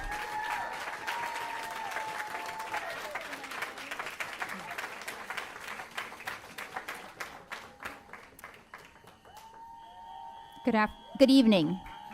My name is Leticia Hernandez, and I have 2 children at Liberty Elementary. I am here in support of teachers because I have witnessed their work. My first child is a product of the pandemic, and she is struggling. And yet her teacher this year pulled me aside and created an attentioned and detailed individualized plan to ensure that she can get up to grade level. That type of dedication that I encountered with her is the same that I have encountered with most of the teachers at Liberty. They are exceptional teachers. They are dedicated to our children's academic growth, and now more than ever, they nurture their emotional well-being. And being a teacher is certainly a labor of love. There is no absence of dedication in these teachers, but their love for the job and our kids alone is not going to place food on their tables or a roof over their heads. The cost of living simply requires that you give them more. I represent children in the juvenile justice system, and I have seen firsthand what a positive influence of a teacher can have on our impressionable young children. I tell you that I have received clients from your school district. I have seen those cases. And I am sure you are aware of adolescent brain development and how that affects our children. And I can tell you that having one counselor on campus part-time is simply insufficient. Recently, my father died, and I went to both of my kids' teachers, and they were incredible in their emotional support of my children. And I believe that they needed to do that because I'm a working mom and I couldn't be in the classroom doing that for them. The counselors that was there spoke to me, and certainly my daughter is a young lady that is loved at home and is thriving other than just really missing her abuelo who helped raise her.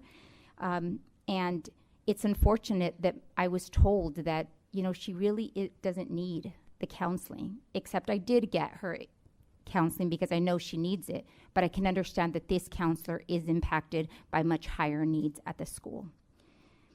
Please don't force these remarkable individuals out of our communities and to other schools because they simply can't afford to be here. We have to give them the cost of living that they deserve. And as a taxpayer, I am willing to bear that cost if that's what's necessary. Thank you.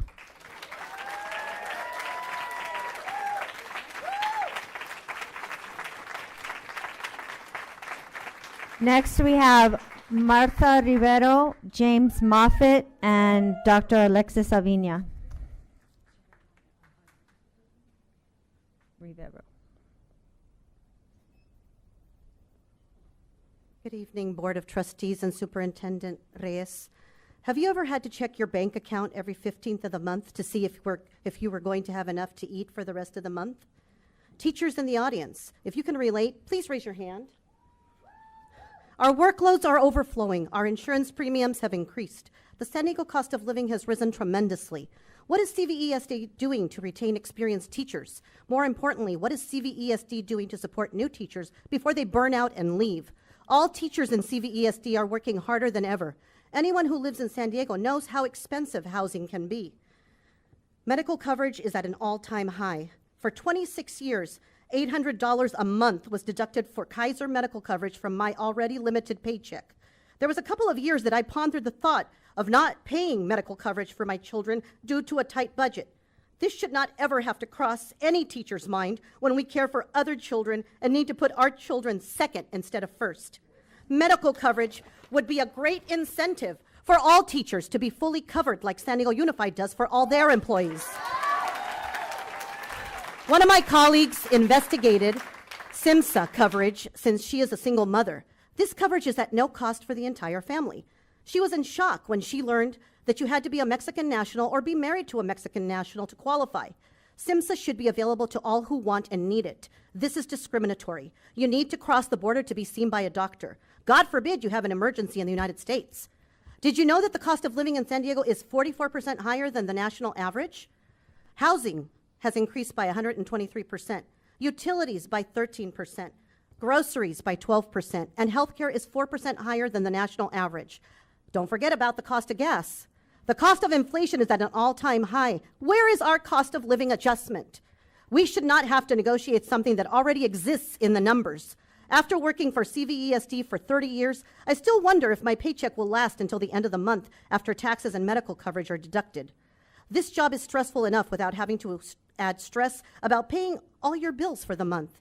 I will be losing an amazing colleague at the end of this school year. She is a single mother who must leave CVESD due to the cost of living increase in San Diego. Did you know that we have new teachers in CVESD who live across the border because the cost of living here is so high? What a shame, CVESD. I can only, now more than ever, we are becoming creative in teacher retention incentive due to the teacher shortage. It is not a surprise to see that CVESD has 8 open dual immersion teaching positions and 6 open STC teaching positions that have been unfilled.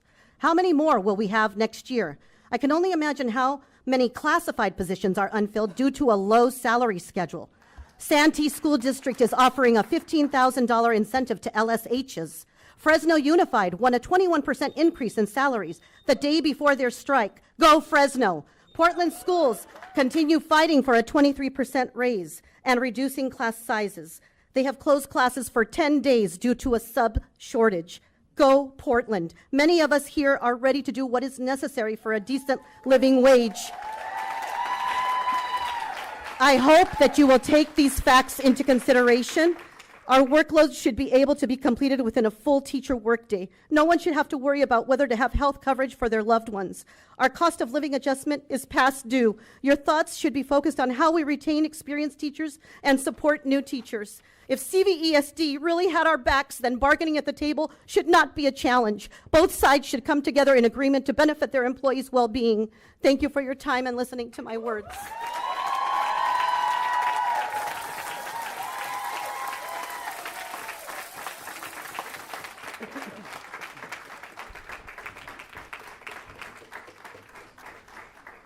Good evening, Board of Trustees, Dr. Reyes, and others.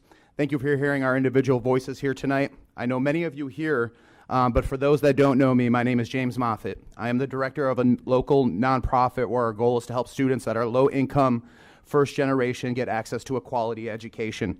I also serve on the CVESD DAC-DLAC Executive Board, the Independent Citizens Oversight Committee, and the current chair at Hillcrest Elementary School Site Council. So safe to say, I kind of have an idea of what our teachers are experiencing.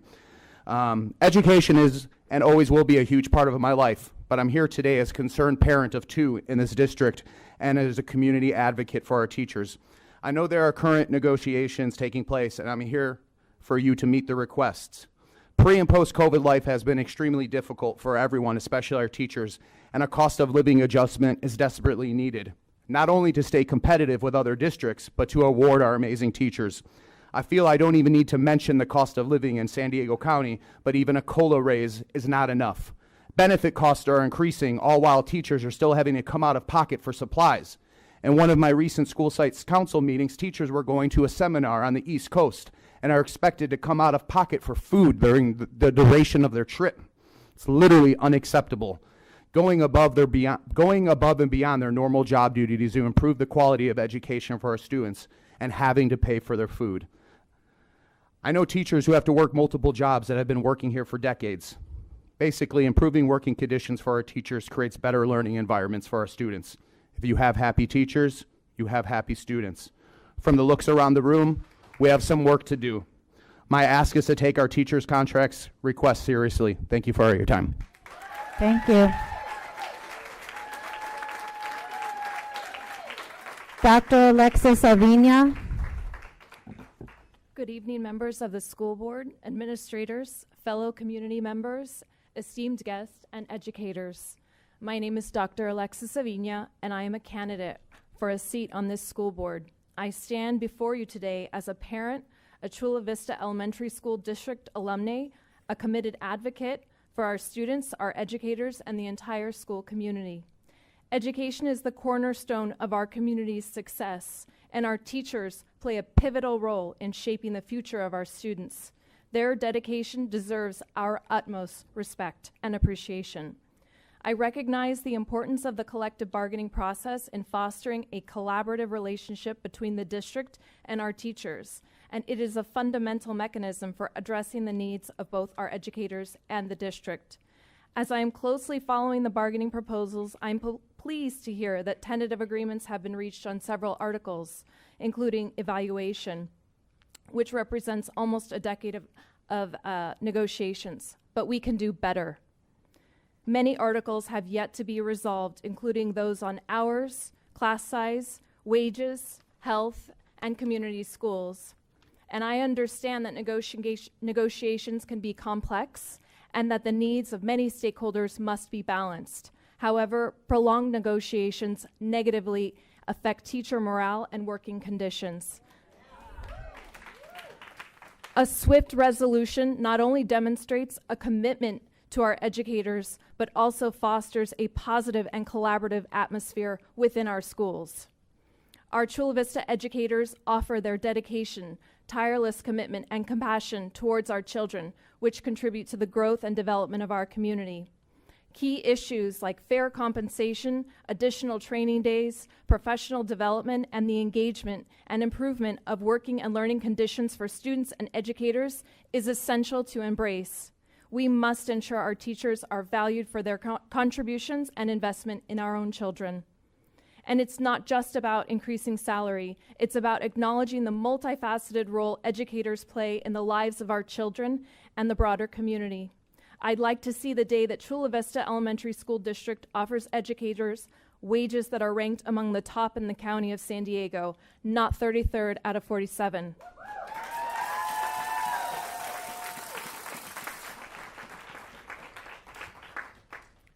Let us collectively recognize and appreciate the hard work of our elementary school teachers and educators.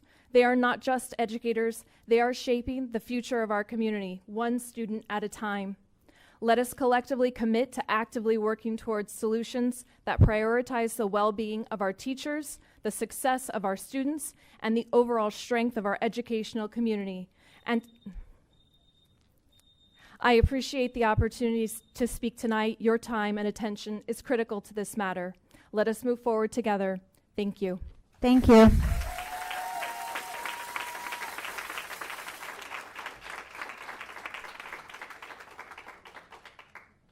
Approval of the consent calendar, or no, excuse me, I'm sorry, I jumped ahead again.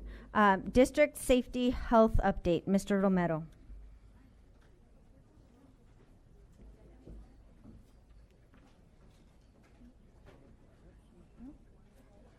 There's 11F.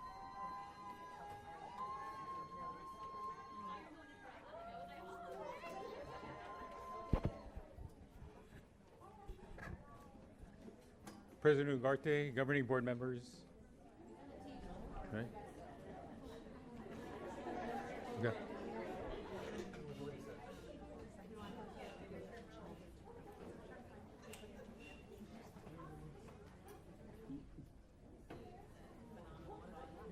Too soon. Hi, Tavi.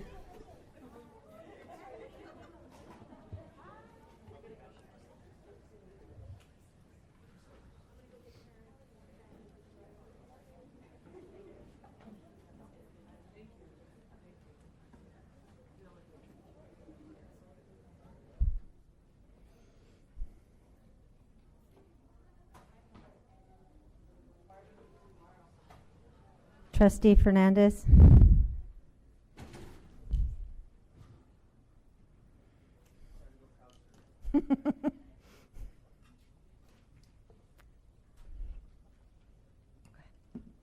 President Ugarte, governing board members, our superintendent, Dr. Eduardo Reyes, and our community. It's my pleasure tonight to introduce our safety update.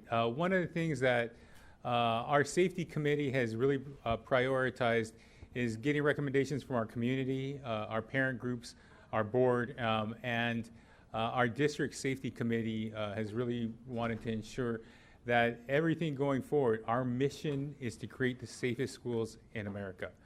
The district's commitment to that is not just words, but we want to show through our actions. So our district safety committee had a couple concerns. The first was the security response procedures and the critical incident response active shooter training is not made available to all school sites. So the recommendation from the committee was to provide all classified staff paid training opportunities to receive emergency response training.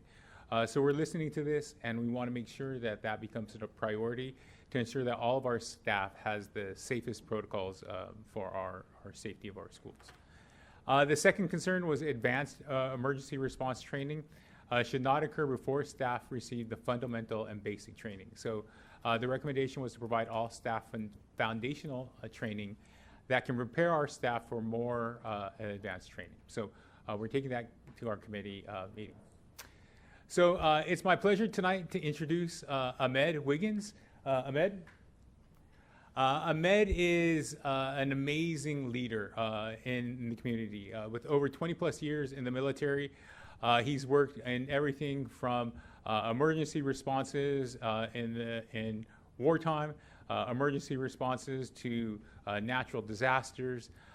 He's been committed the last part of his career to ensuring that the UC San Diego schools are the safest colleges in the state of California. It's with a commitment to our community that he enters into Chula Vista with the commitment of making our schools super safe. The passion that he has extends to a lot of the passion that we have. Is he's a community member in Chula Vista. He has grandchildren in our schools. I know he looks like he's 40, but he hides it really well. But his commitment is personal, very, very educated, master's degree in organizational leadership. He's trained in all the safety protocols, including Stop the Bleeding. He has level 3 management with Homeland Security. He's a vulnerable response expert. Has provided multiple trainings to staff and educators through the UC schools, and I'm proud to introduce our newest member to our safety team, Ahmed Wiggins. Ahmed.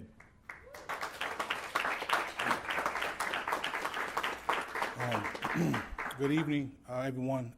Thank you so much, Jason, for the introduction. I'm kind of nervous now because you said a lot of things. I should have kind of tailored that a little bit, tailor expectations. But no, I am excited to be here.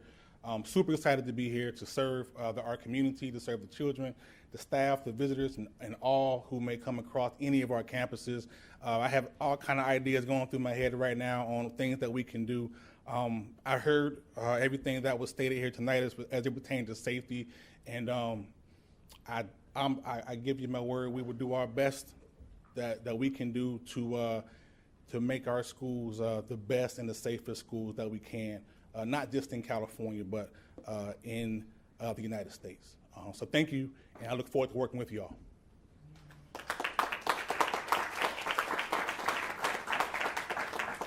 So as we mentioned last month, and just kind of want to kick off what we're doing currently.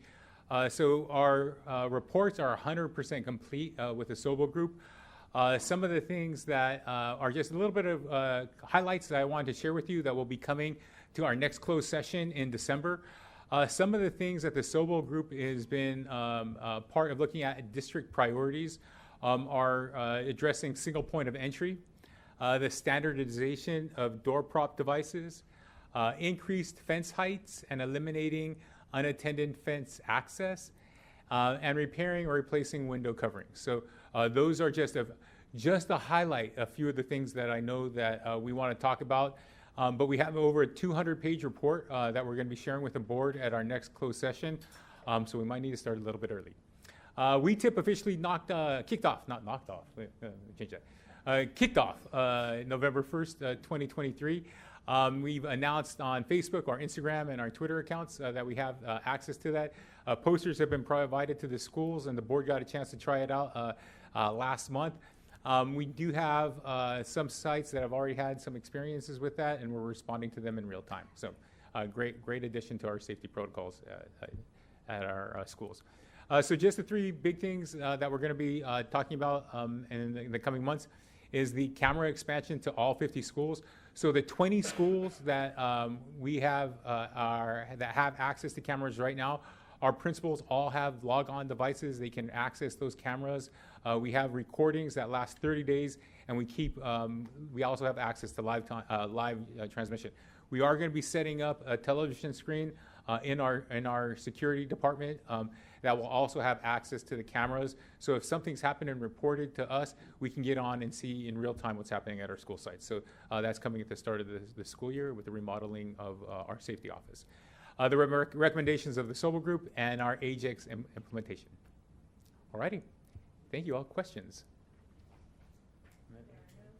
There are no speakers. Any questions or comments from the board? You know, I'm so pro-safety, so I know all of us are, but I'm really excited when I hear these projects that you're working on to see them come to fruition at our schools. Thank you. Thank you, Mr. Romero. I'm really excited to welcome our newest member of our safety team, and I'm really excited to see the great things that you're going to bring to the team. And thank you so much, Jason, and the rest of the crew for all the work that you've done to this point. I really appreciate the fact that we're caring for the people that are on our campuses and trying to find ways to protect them. And thank you for being responsive to when I've come for follow-up questions and brought concerns to you through the outreach. Can I say one more Our thing safety real quick? committee is, our district safety committee and the members that do that, they're super critical in what we're doing, so thank you. Absolutely, whole team. Real quick, thank you, Ahmed. This was really planned, this crowd, just to initiate you. Yeah. We worked with our union partners to make sure we welcomed you. And thank you for having our back, and we saw you circulating, you know, thank you. It'll be double next one.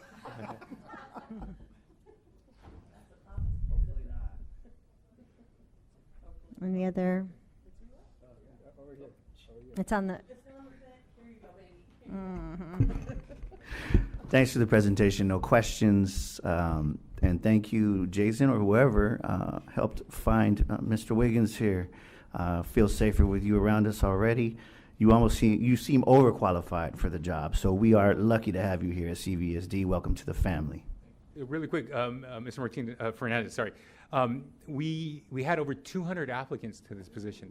70 did video resumes, and the cream really rose to the top. It was a tough competition, and at the end, Ahmed was a very easy decision to make. But thank you.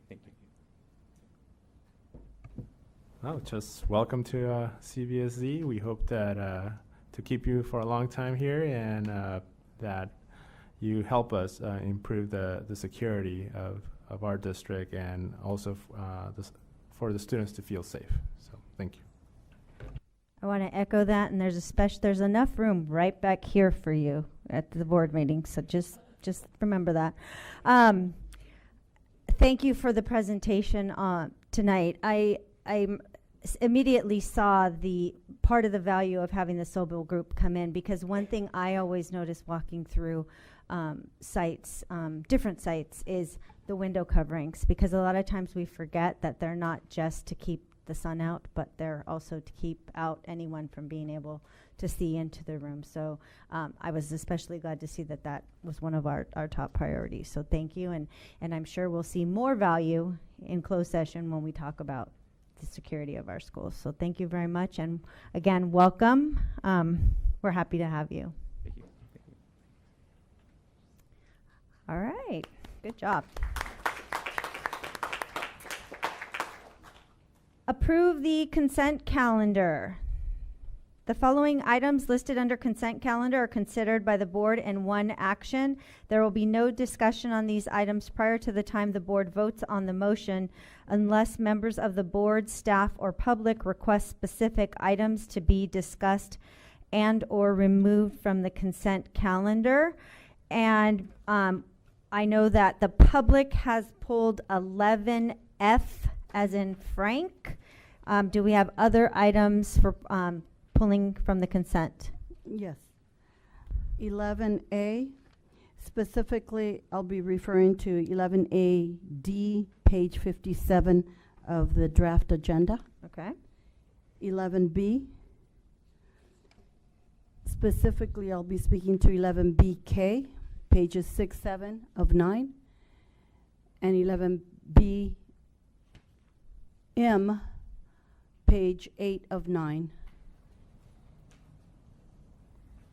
And also, okay, that would be it under,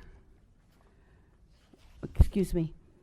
So I have also 11D, 11E, 11H, 11V as in Victor, 11Y as in yellow. Okay. Any other items? I would also like to speak to 11D, but she's already pulled it. Okay, I'll put a star there. 11D. 11C, please. 11C.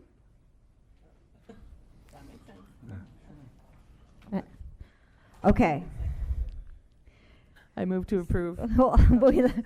Just so the clear, we are pulling items 11A, D, page 50. B, it's B. B, you said? And then it's 11A. Right. And you said B? And then also 11B, where approve and or ratify human resources, that's 11B. Okay. right? I was referencing the AD that you said. Thank you.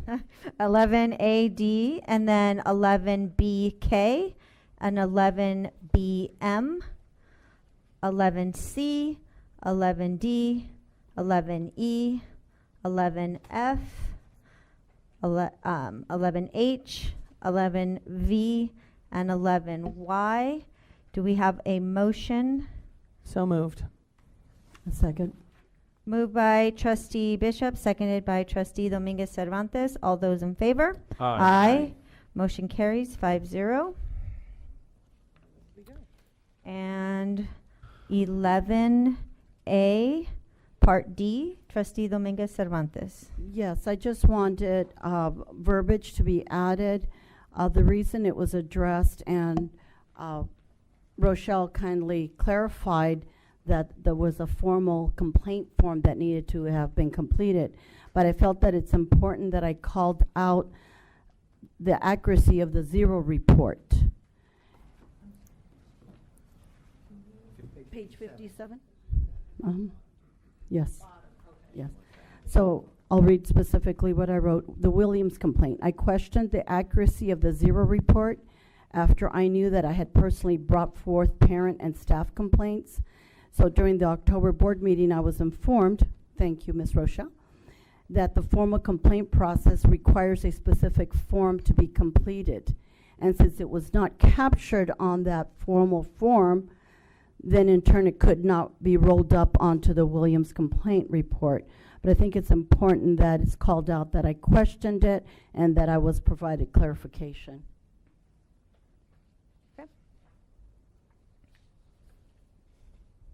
Move to approve 11A with that adjustment.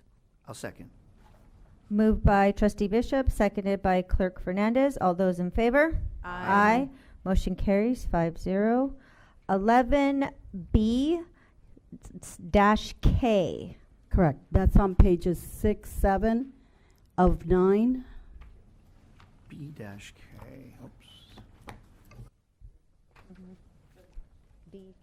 Let me know when you're ready. Yep. Okay. Resignations. I just want to continue to express my concern over the number of resignations. A teacher, 3 SPED IAs, 1 preschool IA, 2 student attendants, 4 noon duties, psychologist. That's rather concerning. I'm thankful. I know that Mr. Romero already executed the exit interview process, and I'm hoping that that's going to capture and provide us some guidance on what we can do better besides of what other items and things that we've heard here already. It was just a comment I wanted to make. Do I have a motion? Move Can to we approve. Oh, we need to do can we M. also do M? M. Sorry. Page 8 of 9, under consultants. Higher level leadership, page 8 of 9. Just a quick comment. I hope that all staff is available to attend and benefit from these trainings. There's money that's paid out, so I know that there's some discussions being had that if it's mandated, well, then we've got, you know, there's got to be compensation related to that. But I would just like us to look deeper into that, because these trainings are being offered and brought to the schools, but if you only have one person showing up. Dr. Reyes, would you like to address that? Ms. Browns, can you share how this training is going to be given? So typically, when our principals hire a consultant to do a training at their school site, they usually reserve one of the Fridays that they have for professional learning for all of the teachers who are attending at that time. So with each of our principals, when they enter into the contract, they then put it into their professional learning schedule at their school site, and then their teachers or any staff members who would be appropriate to attend that training would attend. It is different than the model that we use at the district level for the trainer of trainer model when we're sending grade level representatives, because we're training such a large number of teachers. But it's still not mandated, correct? It is mandated for those employees that are there that the principal has identified should attend. So it's already into their professional learning. It's just a little bit of a different model than we use at the district level because it's site-based professional learning. Thank you. I just want to encourage that we always do the best we can to ensure all of our staff gets the professional development. Absolutely. Question. So when it's during a Friday afternoon, those are generally for, the teachers are brought in for those trainings, correct? And so then if there are staff members that that applies to, they are put on time card or whatever is there, they add hours to their day? Yeah, I mean, principals would make those exceptions, but a lot of our employees are paid during that time. That is part of their work hours. But there may be exceptions where principals would have to time card. So if we had an IA that worked for a few hours in the morning and this training is now in the afternoon, I think we want to encourage our principals to do what they can to help them avail themselves of that training. Yeah. And compensated, of course. Absolutely. And would that money be included in this in 1,950, or is this just the cost of the actual person? That's the cost of the actual time the consultant is working, and then our principals would use other funding sources to cover that. Okay. I can tell you our principals, which we have some here, are very enthusiastic about their staffs attending their professional learning and put a lot of time and consideration into those plans that they create. Great, thank you. The next consultant, Ruan Now, Clark Architects and the Sotomayor Elementary, page 8 of 9. I just need some educating. In regards to the new proposed fee increases for Sotomayor Elementary, the questions that came to my mind are, there have been multiple fee increases. From what I understand, it appears that a year ago, Sotomayor was budgeted at $6 million, and then after fee increases, multiple fee increases, Sotomayor is now at $9.677 million. In layman's terms, can someone help me understand what is causing these increases? Dr. Reyes? Mr. Esquivel? Yes, the reason for the change is the initial Runa Clark fee for the Sotomayor addition. This is not, it's the additional building that we're adding, was based on the $6 million estimate for the building. Subsequent to that estimate, we went out and conducted bids, and the bids came out at, I think, $8 million worth, $8 million plus. And so the fee for the architect has to be adjusted based on state guidelines for the actual cost. So because the cost was higher, then now the architect has to be paid more? Correct. Oh. That's per state guidelines. Okay, There's initial estimate, and then when we get the bids back, sometimes are all right, lower, sometimes are higher than the percentage. That made real sense, thank you. Sure. The Solis Group, page 9 of 9. In regards to the project labor agreement coordination services, I'd like to know what exactly is the monetary tipping point for a contract to be designated an PLA, excuse me. Dr. Reyes? Yeah, so are you asking about, is there a threshold? Yes. Mr. Esquivel? Sure. The threshold for the PLA use is any funds from general obligation bonds or community facility district funds. So there's no threshold? The threshold is the use of those funds. If you use those funds, general obligation bond funds, or community facility district funds, then the PLA is in place. Kicks in. So, Mr. Esquivel, could you share with the board what happens if we do a project with funds from a different source? Sure. If it's from a different source, for example, capital facilities funds, other general funds that we use for capital, then the PLA is not applicable. Such as, give me examples of where that would fall under that. For example, a couple examples. For example, we've done the out of developer fee funds and also out of redevelopment funds. We've done projects, and those funding sources are not subject to the PLA.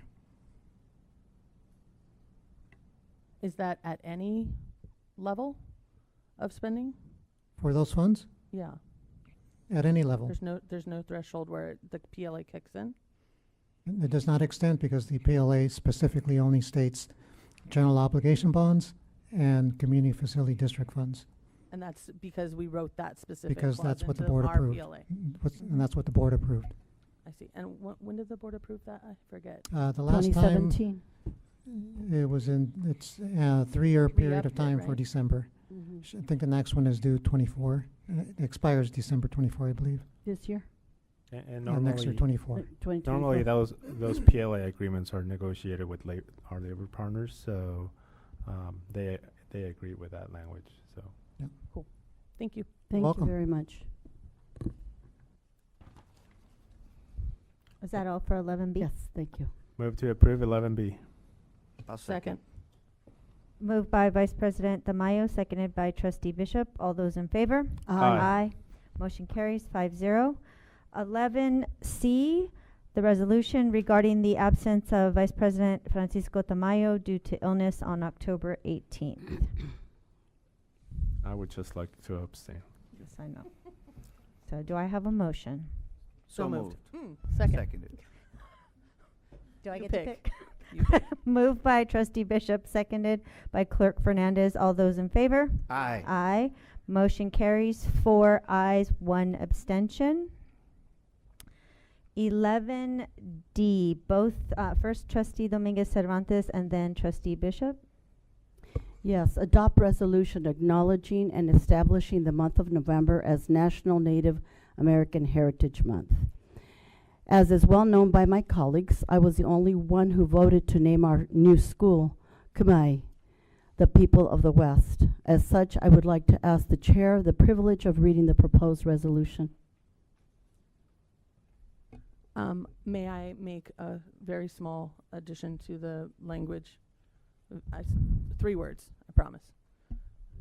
Before we read it out, I would like to, in the first whereas, change was to has been, and insert after Native peoples since. That the reason for my change is to create it from a past historical thing to acknowledge the current residents in our district that are Native American. Are board members in agreement with the changes? I'm in agreement. I'm in agreement. Sure. Sure. Okay. Thank you. And then Trustee Dominguez Cervantes, if you would like to read the resolution. Whereas this country has been to generations of native peoples since before the arrival of European explorers, and each of these tribes has a unique and vibrant culture as well as a system of social order.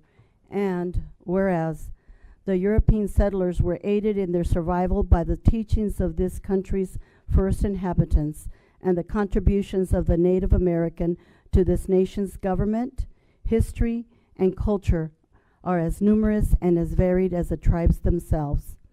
And whereas every tribe has celebrated heroes of their own in sports, the arts, film, literature, engineering, medicine, education, and environmental science. And whereas the American culture has been greatly influenced by traditions of native peoples and their close relationship to the earth and all its inhabitants. And whereas the California State Board of Education recognized in its multicultural education policy that each student needs an opportunity to understand the common humanity underlying all people. And whereas the history, social, science framework of California Public Schools, kindergarten through grade 12, states that the history curriculum of community, state, region, nation, and world must reflect the experiences of men and women of different racial, religious, and ethnic groups, which is integrated at every level. And whereas educational leaders throughout the state are urged to involve themselves and their schools in a statewide focus on improvement in education about national Native American heritage and to create ways in which communities can participate in helping California schools meet the national goals set forth by the White House Conference on Indian Education. Now therefore be it resolved that the Board of Trustees of this Chula Vista Elementary School District proclaims the month of November 2023 as National Native American Heritage Month and encourages all educators to commemorate this occasion with appropriate instructional activities. Thank you. I move to approve. I'll second. Moved by Trustee Bishop, seconded by Clerk Fernandez. All those in favor? Aye. Motion carries 5-0. 11E. Approve district and school level parent and family engagement policy. First, I'd like to thank Dr. Reyes for that.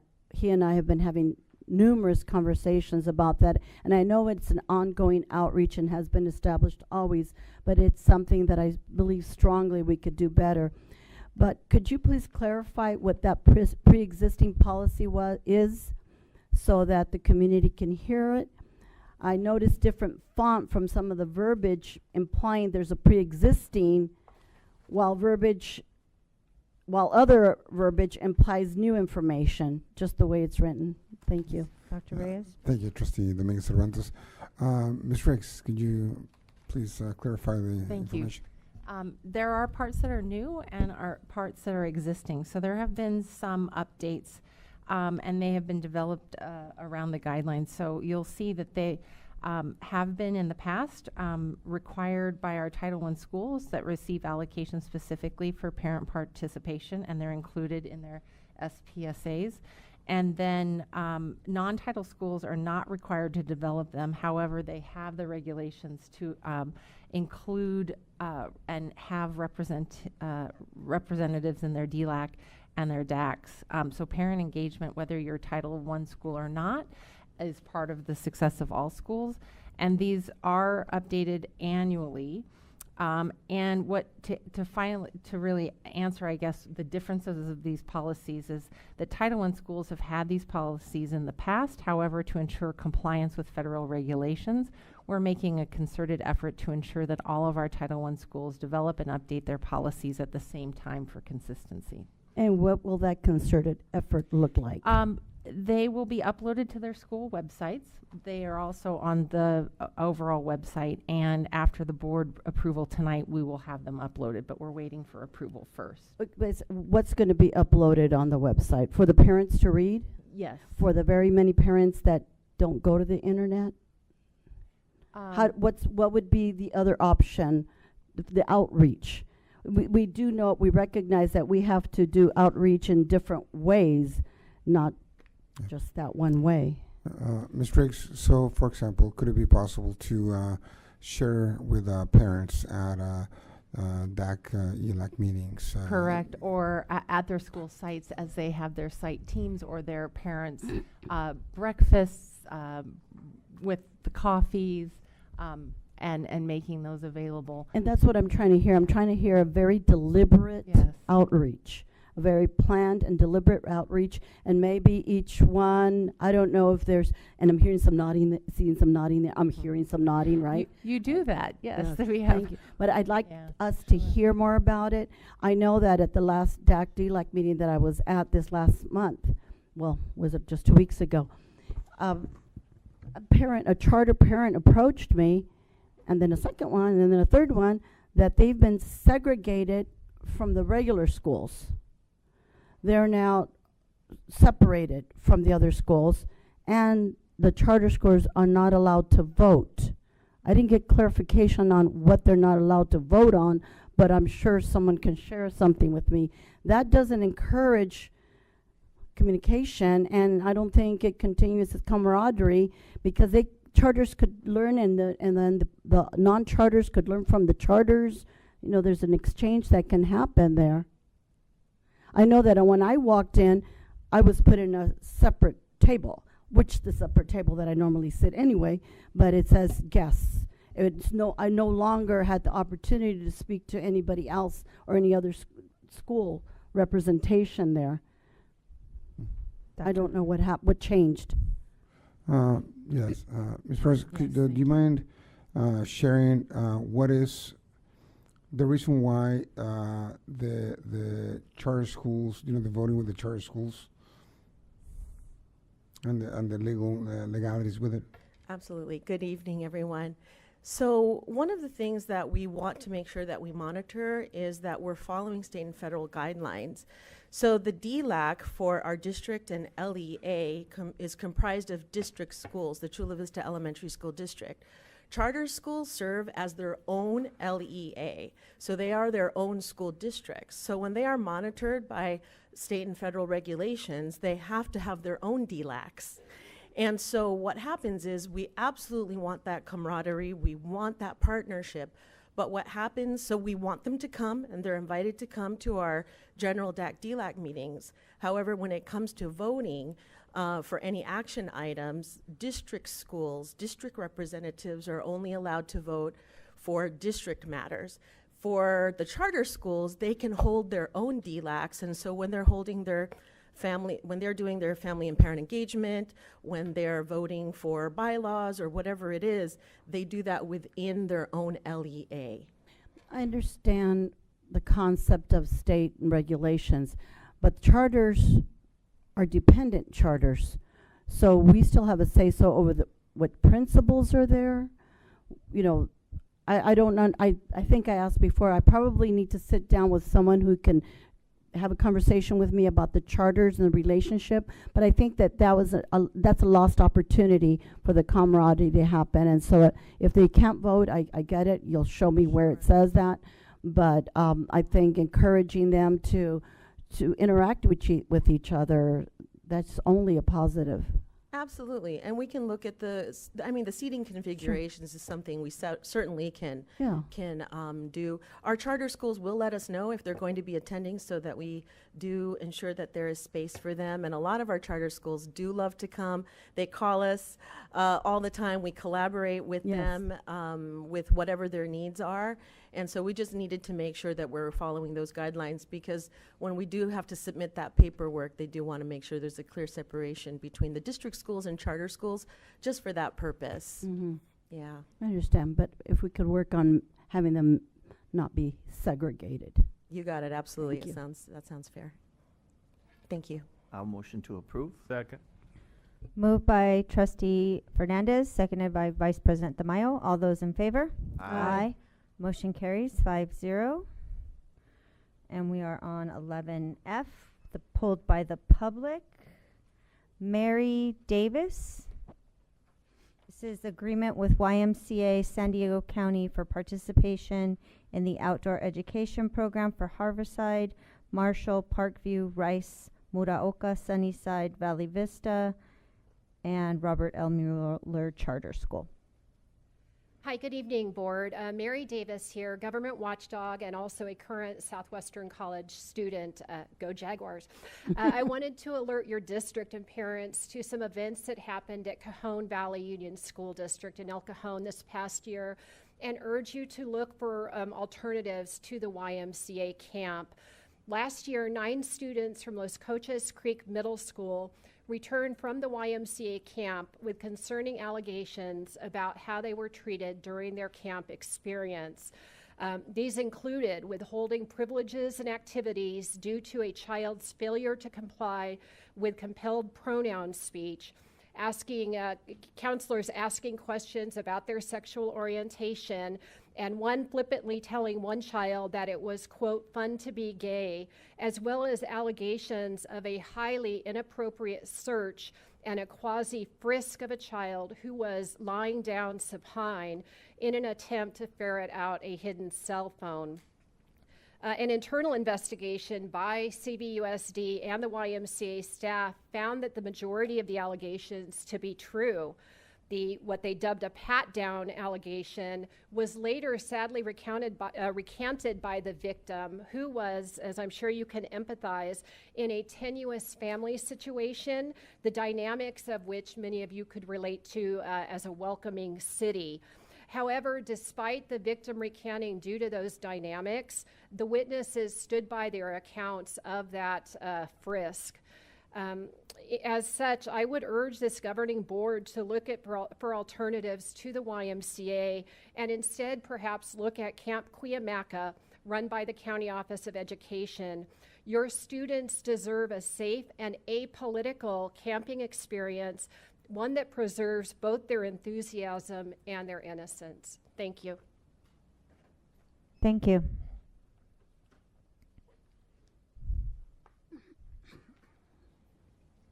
I move to approve.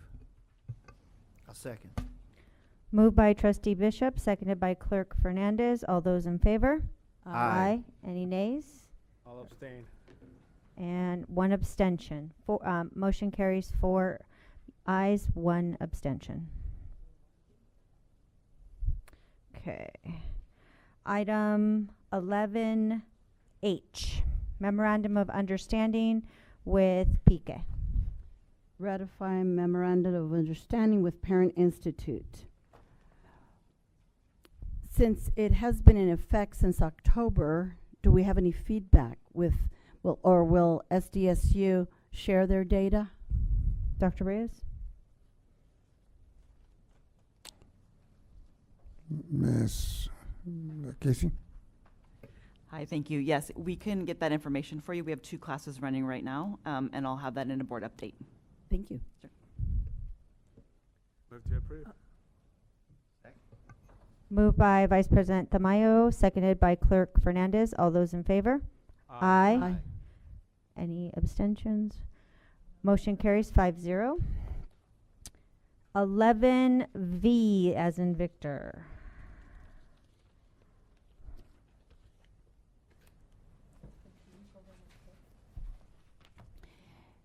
It's what I bring up each and every time I see there's a overnight trip. The request that we actively reach out to the families with good enough time to be able to establish if that family's not sending their child due to cost, so that we can assist in that situation. Every time this comes up, I'll continue to remind us. Yeah. Absolutely. And Ms. Morales, can you share what we do? Yes, our principals identify students and with their teachers that are not either able to attend or who have chosen not to attend for some reason, and the school teams do follow up with those families to determine, is it, something that is related to money or comfortability as it relates to overnight field trips and whatnot, and then try to work with the families to encourage taking away those barriers. Let me share an experience. I had a family reach out to me. No one at their school had reached out to them. Okay. And I had them call the district and make the appropriate contacts. So there's a hiccup there. So I'd like us to see if we could close that. Some folks may not want to, unless they're actively being sent out a notice or a little note in their backpack, something, if your child can't go due to costs, call us, this number, something. Yeah. It's just a shame. We that agree, they won't and be we able really want our kiddos to go to all of these opportunities, so we'll revisit that again. Thank you. Thank you. Question: how many total students are in the 5th grade at Sunnyside? That do we know approximately how many kids aren't going on that trip? Sunnyside's right there. I don't know that approximate number, but we could get it for you. Great. Thank you. I move to approve. Second. Moved by trustee Bishop, seconded by clerk Fernandez. All those in favor? Aye. Aye. Motion carries 5-0. Item 11Y. Superintendent's breakfast. Can you share with us, Dr. Reyes, what's covered there besides the meal? So it wasn't my breakfast for 1,700. He was I was hungry. wondering what's I know I've gained $1,770. weight. What's going on? So, Rochelle, would you like to share about the breakfast that we had? That was the one that we had where we invited all the principals, and it was a presentation of the superintendents.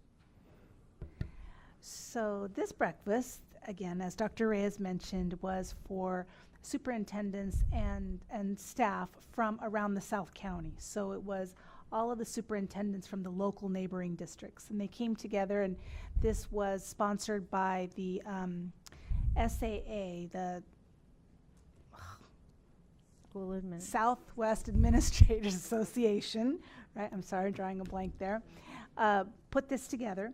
The breakfast, the superintendents come, they have an opportunity to sit up in front of all of their staff that may have come and joined. So oftentimes they brought their cabinet or other district administration and board members, went to the breakfast. And principals. And principals, I'm sorry, yes, and principals came as well. And the superintendents had a chance to answer questions that were posed to them by SAA. So the team asked them questions, and each superintendent got a chance to talk about their views. And Dr. Reyes, do you want to share which one? I don't remember which one you were asked, which question you were Yeah, asked. so the whole idea is for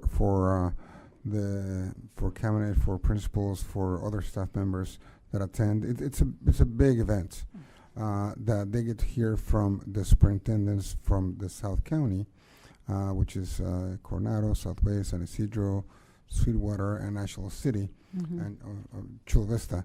And they ask us questions on different topics that pertain to education, the school districts, and implementation of different practices that best serve students. And so it's a way to collaborate with other districts, but also to share information on best practices from different districts. And Southwestern College is also invited. Oh, that's good, thank you. And there's another item there, GABE travel expense. Is there a typo in the year? It says 2023 versus probably 2024. Is that what you meant? Because that month long gone. On the from and to, it says 2023. But the title is 2024 for the item. Yes. It's just a typo? Yes. 2024. It should be 2024, not 2023. No, it's for the upcoming one, right? Well, right, Yeah, but it's in February of 23. yeah, so it's 2024. It's a typo. It looks like it's a typo. It should be February 21st of 2024. Got it. Unless this is retro, are we trying to pay something that happened in February earlier this year, or is this for future upcoming? So, Lonnie, do you have that information?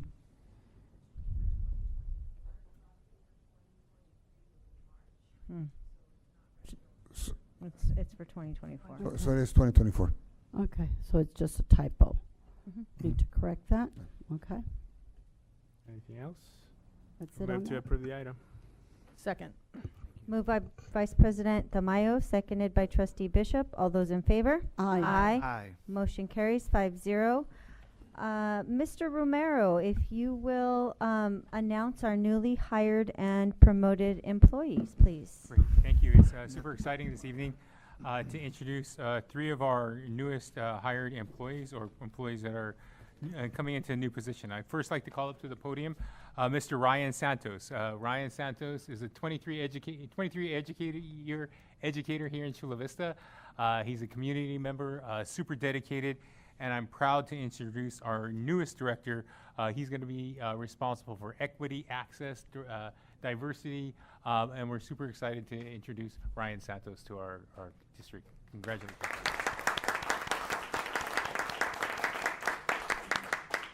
I just want to thank you all and say I'm really excited about the work that we'll be doing collectively. There's been a lot of work that we've done as a district and a lot more work to do. And so I'm excited about the opportunity to help move us forward in this field. So thank you so much. Congratulations. Welcome. I'd like to call up Alethea Go. Alethea is our newest employee joining our communications department. She's our new web content manager and graphic media specialist. She's a digital marketing expert, a cinematographer, video producer, and really just an expert in video and visual storytelling. So it's with great pleasure that I introduce to our communications teams, Alethea Go. Alethea. I'd like to thank you all for the opportunity. I'm so excited to get started and serve this wonderful district and very passionate educational community. Thank you. Congratulations. Welcome. Congratulations. And last, for our people that are present today, I'd like to call up Robert Pollock. Robert Pollock is our principal at Juarez Lincoln and has now been reassigned to Wolf Canyon. Robert has, as a Montgomery High School graduate, a graduate of our schools here in Chula Vista, a community member, a father, a husband, and just an amazing educational leader. Super proud to introduce our newest principal at Wolf Canyon, Robert Pollock.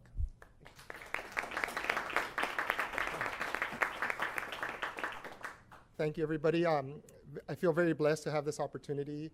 I had the fortunate opportunity to be a principal at Juarez Lincoln for approximately 6 years, and I'm just excited and just very excited to work in partnership with the Wolf Canyon community and just build upon the cultural and social assets of the community. Congratulations. Congratulations. Thank you. So we do have a few promotions that I'd like to announce. So Jeffrey Cabanillas, who will be moving from van driver to plant operation assistant. Congratulations, Jeffrey. Myra Cortez, who's moving from a noon duty supervisor to a van driver. Congratulations, Myra. Claudia Gonzalez Rojo, who is moving from instructional aide to a student attendant. Congratulations, Claudia.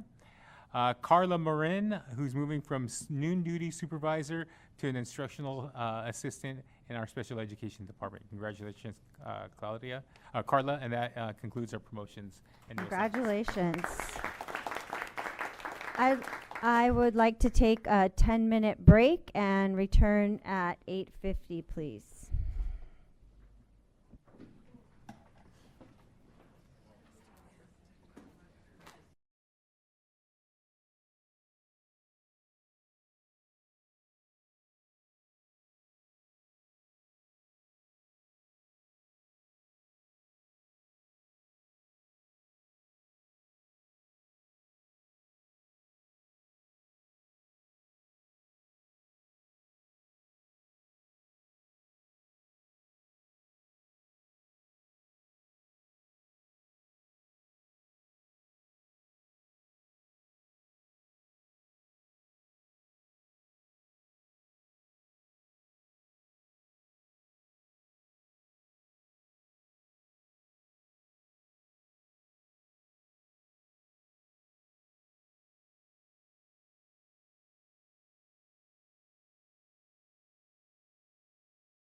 The public hearing section provides the public with an opportunity to address the board on specific items. Persons wishing to address the board on any public hearing item must complete a request to be heard card and submit it to the recording secretary at the start of the meeting or call 619-679-9001 prior to the start of the meeting. The telephone line opens 1 hour prior to the start of the meeting. Speakers are requested to limit their remarks to 3 minutes and speak in a respectful and professional manner. The board shall limit the total time for input on each public hearing item to 20 minutes. With board consent, the president may increase or decrease the time allowed for public comments on each public hearing item, depending on the topic and the number of persons wishing to be heard. There are no public hearing items. Administrative action items. Adopt the December 13th, 2023 at 6 p.m. as the date and time for the annual organizational meeting of the Board of Education of the Chula Vista Elementary School District. Dr. Reyes.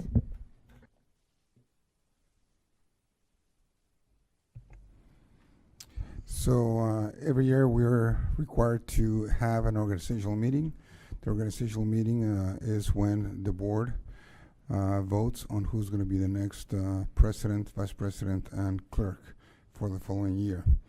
And so the board has to vote on making that board meeting an organizational meeting. Second. Moved by Vice President Tamayo, seconded by Trustee Bishop. All those in favor? Aye. Motion carries 5-0. 13B, approve the proposed attendance boundaries for Sonia Sotomayor Elementary School. Mr. Esquivel. Thank you, President Ugarte. We are excited to open Sonia Sotomayor Elementary School in July of 2024. As part of that, we are requesting approval of the boundary. We had a public hearing at the October board meeting. We had a community forum on November 1st. And the next step would be to approve the boundaries to have boundary in the Otay Ranch Village 2 area for Sonia Sotomayor Elementary School based on the analysis of the current residential properties, the future development that's expected to be completed by 2028 and 2029. That would leave both schools at about 900 and 1,000 students at full completion of the development. Move to approve? I have a Oh, comment. Mm-hmm. Yeah, I just wanted to reemphasize my concern with the traffic drop-off and pickup to ensure that our architect, as long as he's not going to charge us $1 million, to some sort of an easement or something so there's a better traffic flow. I know some of the high schools have done that, so it should be better neighbors. You know, gosh, to be across the street from the school. Yeah, Mr. Esquivel, could you share with the board how the drop-off is going to be at Sotomayor as they go into the parking lot and to do a drop-off? Sure, there's 2 drop-offs. One's in the east side of the school, one is on the west side of the school. So if you've been to Jeffers, similar to Jeffers and Muroka, they have the entrance where it kind of snakes in and then snakes out on the west side, and similar on the front side. In addition, the principal will work also with school resource officers to start the school year. Fortunately, we expect about 400 or 450 students in year 1, so they're going to have time to be able to adjust as the development grows in that area. Just wanted to keep that at top of our. I just could you whoever did the meeting with the public, what could you share things that were discussed in that meeting? Not just kind of generally touch on a couple of those things. What were concerns? Dr. Reyes? Yeah, Mr. Esquivel, would you like to share how the meeting went and some of the topics that we covered? Sure. We had the meeting on November 1st at Muroka Elementary School. It was fairly well attended. And the main topics that we dealt with were obviously the boundaries, the instructional program, the principal, any information we had on that, We each had different people from our district office. We had Mr. Romero, Dr. Reyes, and people from instructional services as well there. The main question, some of the questions that I gathered were just, can my child who's at Maruca stay at Maruca?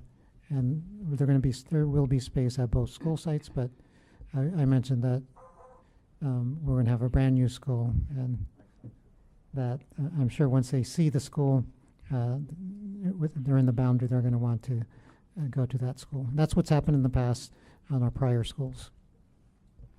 Thank you so much. You're welcome. No, hold on. I just wanted to, I was going to talk about it in my board member report, but I attended. Parents were well informed. There were lots of members of our cabinet.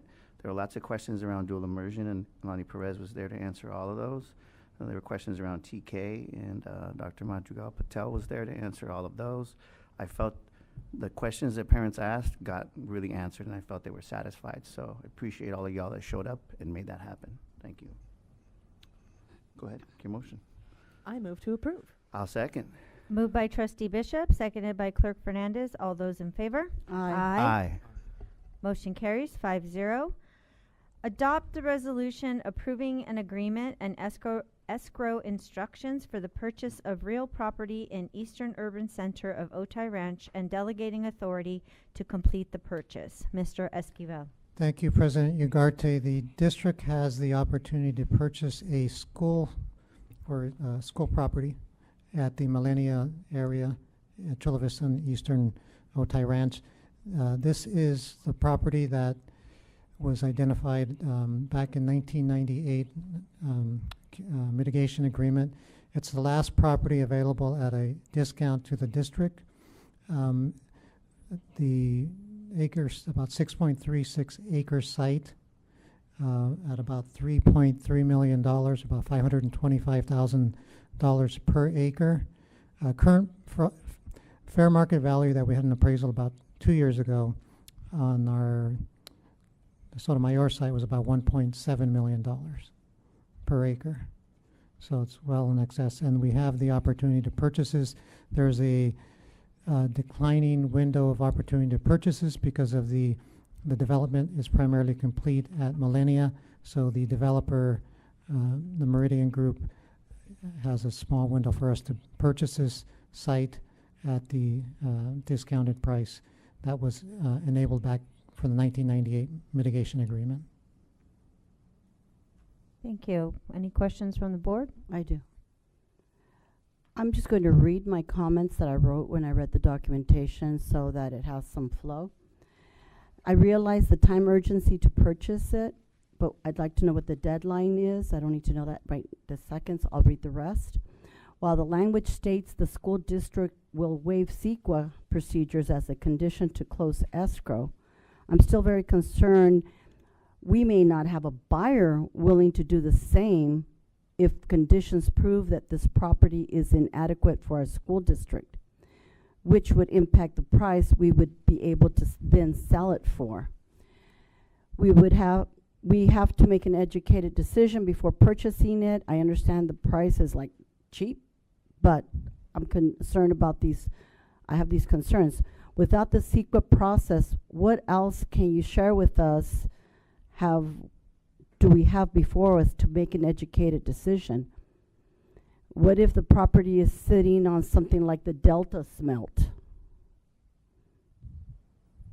Delta smelt, that's why we have this drought in California, because those little fishy things that nobody has seen for like 4 years, that's why the water goes out into the ocean and we don't get the water here.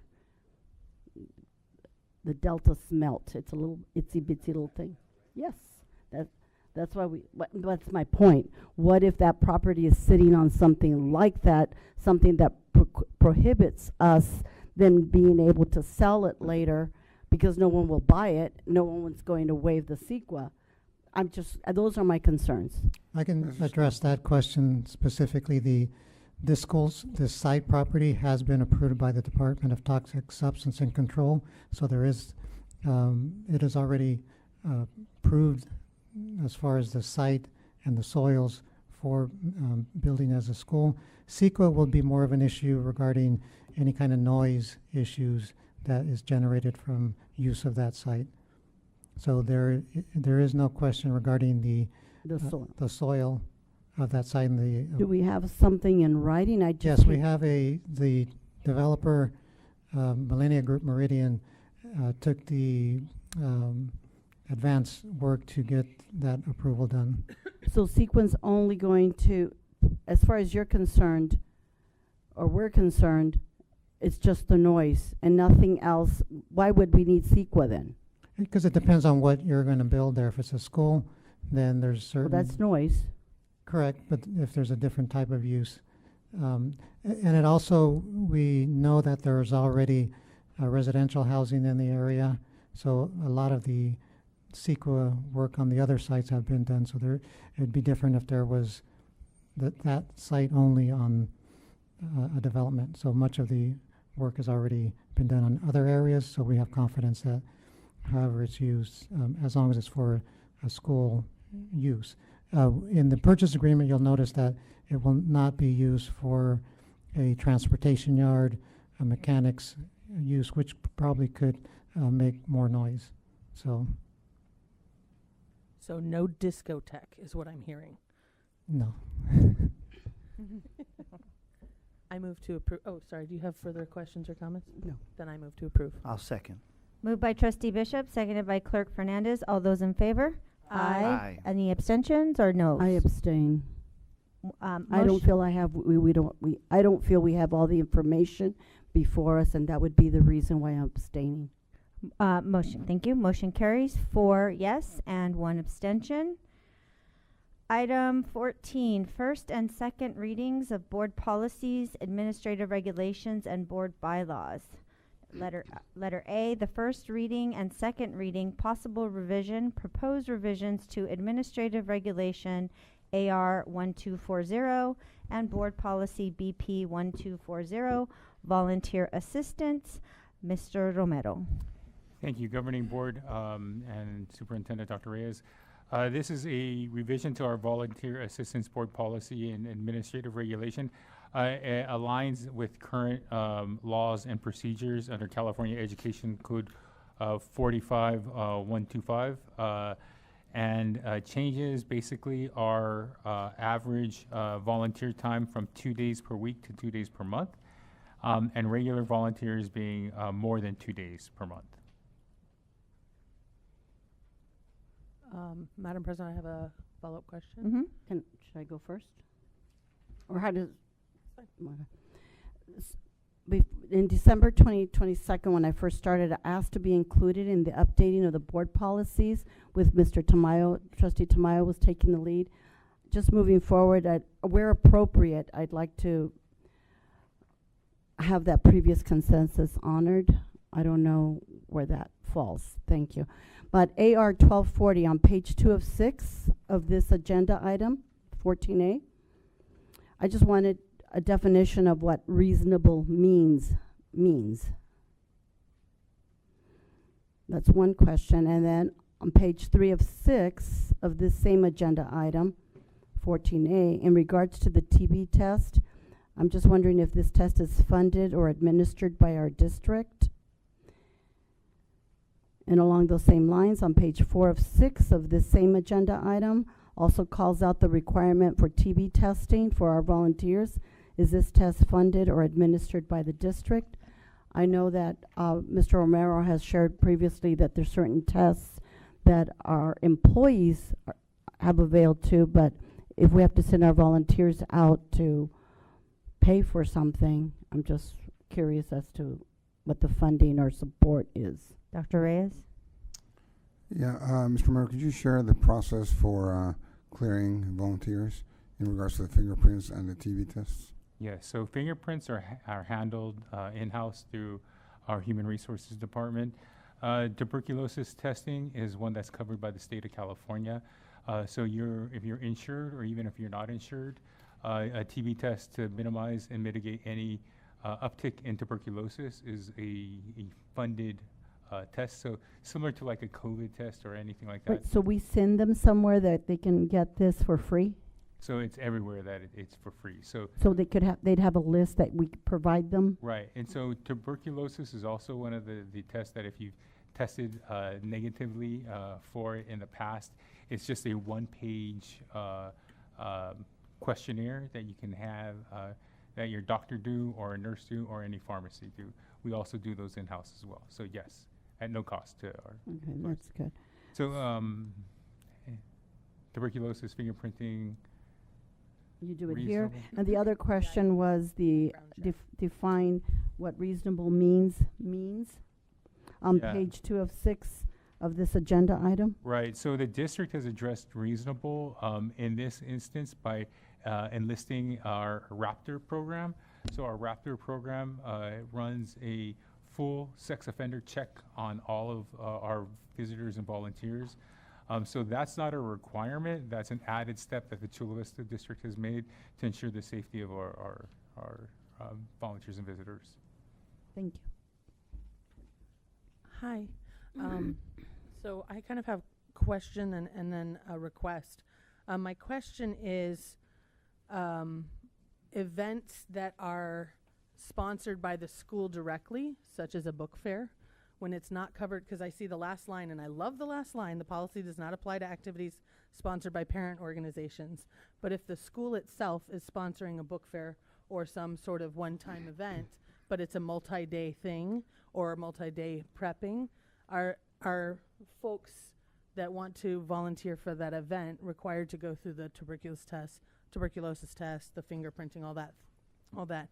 Because we went from 2 days per week to 2 days per month, and at that point, Well, it's more than sometimes 2 days tips per is- month. Right. But when you're doing as a parent volunteer that does a book fair that's sponsored directly by the school, that might be a barrier for. So if a parent is at any activity with direct contact with students that is frequent, meaning that more than twice a month, then yes, they would have to be cleared. So yeah, my question is surrounding a single event that would be more than 2 days. So if. But it doesn't matter if it's one event or it's the number of days that the parent has contact with minors. Right. So in this case, a book fair is a single event, but if the parent is more than 2 days in contact with children, then yes, he or she would have to be fingerprinted. Okay. The second the request that I would like to do is, can we forward a copy of this to all of our school secretaries, because there seems to be confusion around this policy, at least has been. So I'd really love it if we could do one of these things, or maybe a one-pager to just describe what the actual policy is, so they know exactly what to do. Because when you're coordinating something, it's really hard to, and they are the brains of those sites. I tell you what, school secretaries know everything. So if we could just give them a one-pager to Yes, help we will. explain this. And our school secretaries, we have a regular meeting at the beginning of the school year in July. Visitor and volunteer policy is one of the things we review, but nothing helps a quick reminder. So, Especially since we're doing adjustments yeah. to it, that would be great. Yeah. Thank you so much. So what we'll do is we'll send it to, we'll send it to secretaries, but also to all principals and associate principals. Awesome, thank you. All Does right. any- Move to approve. Second. Moved by Vice President Tamayo, seconded by Trustee Bishop. All those in favor? Aye. Motion carries 5-0. Item 14B, the first reading and second reading, possible revision, proposed revisions to Administrative Regulation AR 6163.2, Board Policy BP 6163.2, and Exhibit 6163.2, Service Animals in Schools. And after Mr. Romero, we do have a speaker. great, thank you. Governing Board, President Ugarte, our members, and Superintendent Dr. Reyes. This policy it was in need of an update. Last time it was updated was in 2011. Service animals and their permission on our district facilities and this policy needed to be updated to match California laws, California Ed Code, and our California regulations. So this is an update on how service animals are selected to provide service. So specifically, I have anxiety. The service animal that I'm bringing in needs to be certified in anxiety. I'm visually impaired. Service animal needs to meet the visual impairment needs of the student. Deaf and hard of hearing, you get what I'm trying to say. Just to make sure that it complies with what the service animal has been provided training in. And then all the conditions that ensure the safety for the people who will be exposed to our animals who are not the service animal, people that the service animal are not providing. So just an update to our service animal board policy and AR. Thank you. Is Martha Rivero still here?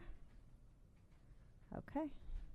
I have comments. So there are other service animals besides dogs? There's There's like a miniature miniature horse horse. right Yes. here. I am Yes. excited Yes, sir. about the I horse. cannot wait. I want to work at that school. I know. I have comments. I have a question too. Yeah. Okay.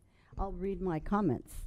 On page 2 of 15 of this agenda item, I believe, and I'd ask our chair to consider tabling this agenda item, and I'll start reading some of my concerns. And if the chair would consider tabling it, I'll read some of them. The first paragraph provides for certain conditions by which another student may be possibly moved to another classroom due to allergies or health conditions.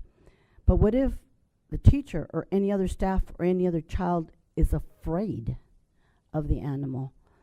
Does that fall under other health condition? If so, please call that out in wherever or the other health conditions are listed, because it speaks about other health conditions. So where are those listed? We have SPED kids, some mild, moderate, or mod severe. They have trouble communicating, let alone communicating if they can't breathe. Sometimes they don't know what they're allergic to. We may be oversensitive to it. The rest of the paragraphs require the teacher to ensure cages and containers are cleaned regularly. That waste material is that teachers ensure that waste material is removed and disposed. Then it requires teachers to ensure that students receive instructions regarding the proper handling and of good personal hygiene around the animals. I just see a lot of legal ramifications. I just think we need to look at that a little bit further. Teachers required to clean the cages and the animals and teach the children. I understand when there's like special days when somebody brings a snake, for science class or that sort of thing. But I don't see it happen often enough, but all we need to do is one time and that animal, the horse, bite the child. And this is a first read, so any of your concerns, so all we're doing is saying that today we're approving the first read, but your concerns, if you could email them to the policy committee, which is Vice President Tamayo and myself, and we can look how we incorporate that. Take a picture of my concerns. So then what you're saying is, because it's the first reading, even if we vote on this today, it's still coming back. So what I would suggest is that we don't vote on it because there's concerns on the policy. We just do the read. Now, your concerns, if you want to add or modify this, send us an email with a copy of what you have. We'll take that into consideration and see how we can modify the policy to fit those needs or address those concerns. Because technically we could do it here, but it's going to take too long, Right. and it needs more thinking, right? So it's better to just do the read, don't vote on it, and then send us the comments or questions. And so my question is, if we don't vote on it, then is it still going to be a first read the next time we bring it back? No, it's a second. It's a second read. Okay. I have a question regarding the actual policy. My question is just, is there a clarification maybe about, it says if your child has an allergy or health condition, or I guess is scared of dogs, who is moved? Is it the child with the animal, or is it the child with the allergy? The child with the allergy. So no, that's what it says in there. It says Laid out? it's not laid out. It's vague, is what I'm saying. is that they principals should take lawful and appropriate measures to protect the student from exposure to the animal. That's, So we can, if we could just make We'll that clear clarify. what the, So again, if you could email those questions or concerns to Mr. Tamayo and Ms. Ugarte, and do you mind copying me, because just to see in case I need to check with legal, that way I have the same information. right, sure. And as a matter of procedure, do we need a motion to table it or just not No, even vote just at all? don't do Don't anything. vote on it. Perfect. Just let it go. Just talk. Let's just keep it moving. Item C, first reading and second reading, possible revision, proposed revisions to administrative regulation AR 1312.3 and board policy BP 1312.3, uniform complaint procedures. Should I go? I'm curious, who is our compliance officer? It has to be someone who's trained to investigate and resolve complaints of this nature, state, federal laws and regulations governing the program. Is that going to be Miss Casey again? Yes, it is. Any other questions or comments? Seeing none, I move to approve. Second. You pick. Moved by Vice President Tamayo, seconded by Trustee Bishop. All those in favor? Aye. Motion carries unanimously. Item D, first and second reading, possible revision, proposed revisions to Board Policy 5141.52, suicide prevention. Ms. Casey. Thank you. So this revision is coming forward to meet compliance issues with federal and state monitoring. So the only changes to this board policy is to dictate the actual policy into a 6th grade reading level. So we kept the policy the same and put the policy in a 6th grade reading level in the back for these federal compliance program monitoring procedures that we have to do. Any board questions? Yes. Yes, thank you for the definition of that. But I think it just needs a little reorganization or something. It just doesn't have any flow. Formatting. We did have difficulty trying to make it flow because it is a 6th grade reading level, so it didn't sound like a board policy if we incorporated it in the actual board policy, which is why we put it at the end. But we maybe can look at that if that's, yeah. Little tweaking there. Are we utilizing the San Diego County of Education suicide prevention toolkit as part of our thing? Yes, we do utilize that. Thank you. So the additional language is all just to make it so it's understandable to kiddos? Yes, correct. Then I approve. Motion? Would you like a motion? I move to approve. Sorry, I'll second. I move to approve. Moved by Trustee Bishop, seconded by Clerk Fernandez. All those in favor? Aye. Motion carries 5-0. General information items and reports. There are no reports. Board communications. Trustee Dominguez Cervantes. As I shared earlier, I attended the DAC-DLAC meeting. It's always rather informative.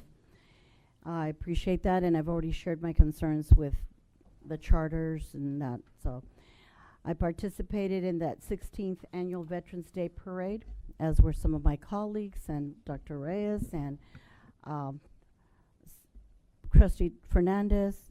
Saw that he was running alongside, and he then challenged Dr. Reyes and myself to do the same. Thank you very much. My back appreciates that. Okay, and it was really great to see the color guard there, the SWAT vehicle, firefighters, fire engines, the mayor.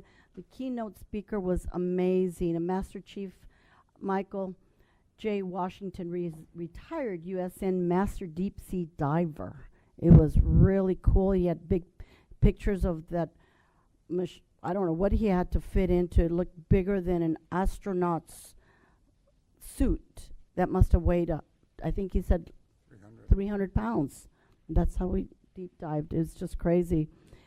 The student speaker, Janine Iman, she really shared her, as a child, what the military life looks like from a child's perspective. And we have to remember that as we, for every child that we see. Attended the Longevity Service Awards with our own Rochelle winning the top-notch award. What is it? You're at 35 years now? 35 years. And we started at 10 years and 15 years and 20 years and 25, and it kept going. And finally, Rochelle stands up. Thank you very much for your service, Miss Rochelle. That was very nice. And for the last few months, there's like a list of reports that we've asked for, Dr. Reyes, and if you could help me see which ones are out there or not. We asked, and Trustee Tamayo also requested it in September, a breakdown of the number of children in each grade of each school that's not meeting the CASP requirement. Did that go So, Ms. Carroll? That was in the board update. Okay, I thought I'd ask that it be included in here. No, my understanding is we agreed that it was going to be on a board update. Okay. Yeah. I thought it'd be here. Okay, and so, and then to support staff, to support the teachers, we also asked about the tutoring at each one of the schools and what that looked like. There's different types of tutoring, and I know it looks different at different schools. And so if we could get a grasp on it so that we can let teachers know, some of the teachers don't even know they have it at their school, but some of the parents don't either. And it'd be nice to know. So some of the teachers are doing it of their own accord. They just do it to do it.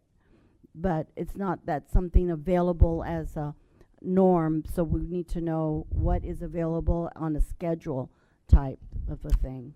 Yeah, so what we can do is we can do two things. One is put it as a board update, and then have the principals, since the principals are the ones that are going to be sending that to us, then the principals facilitating that and sharing that with their community, with their individual school community. Right, and the concern is, as you know, CSBA sent out the scores, and they are rather dismal, to say the least. We know we've got challenges. We went into COVID with challenges already, and getting out of it is more challenging, and now we have the behavioral issues on top of it. So I know it's no easy feat. There has been some growth in the positive direction, but it's still, when you look at some of these numbers, and for English, for instance, English language, 3rd grade, 49.69 meet or exceed. But then that means that 50%, 50.31, over half of the children do not, of the 3rd grade. And it goes on, similar numbers. So that's why I continually call out what do we have out there for tutoring? What do we have out there that continues to support? That not only helps the child, the student, but it helps the teacher. As the teacher spoke previously, she's got 3rd graders, and they can't read even at 1st grade. So they can't deliver their grade curriculum because the children are so far behind.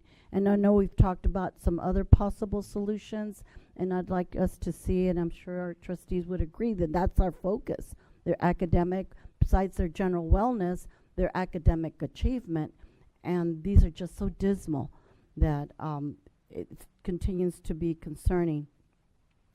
And also looking for, and I don't know if you're going to tell me, but the impact of the attendance coordinator that we hired a few months ago, back in June, July?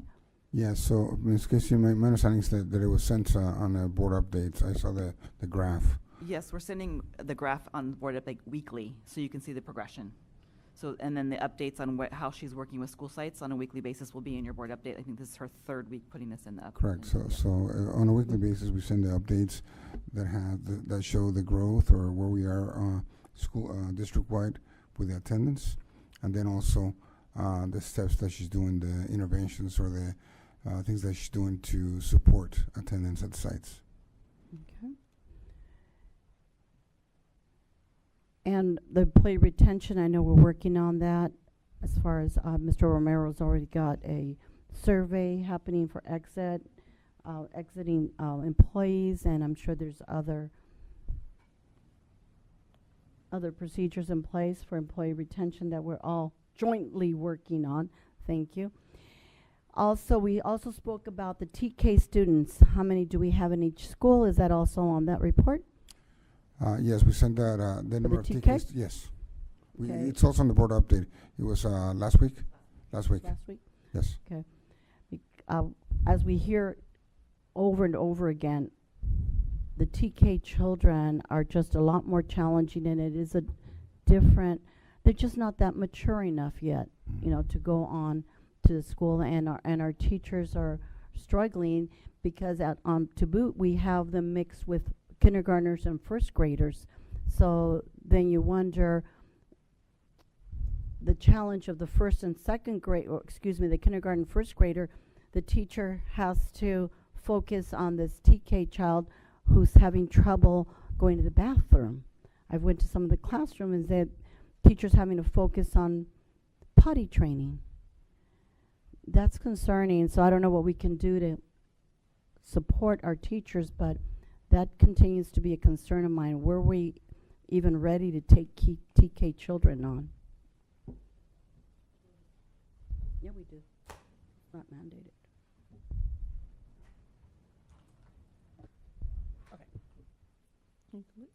Cool. Thank you.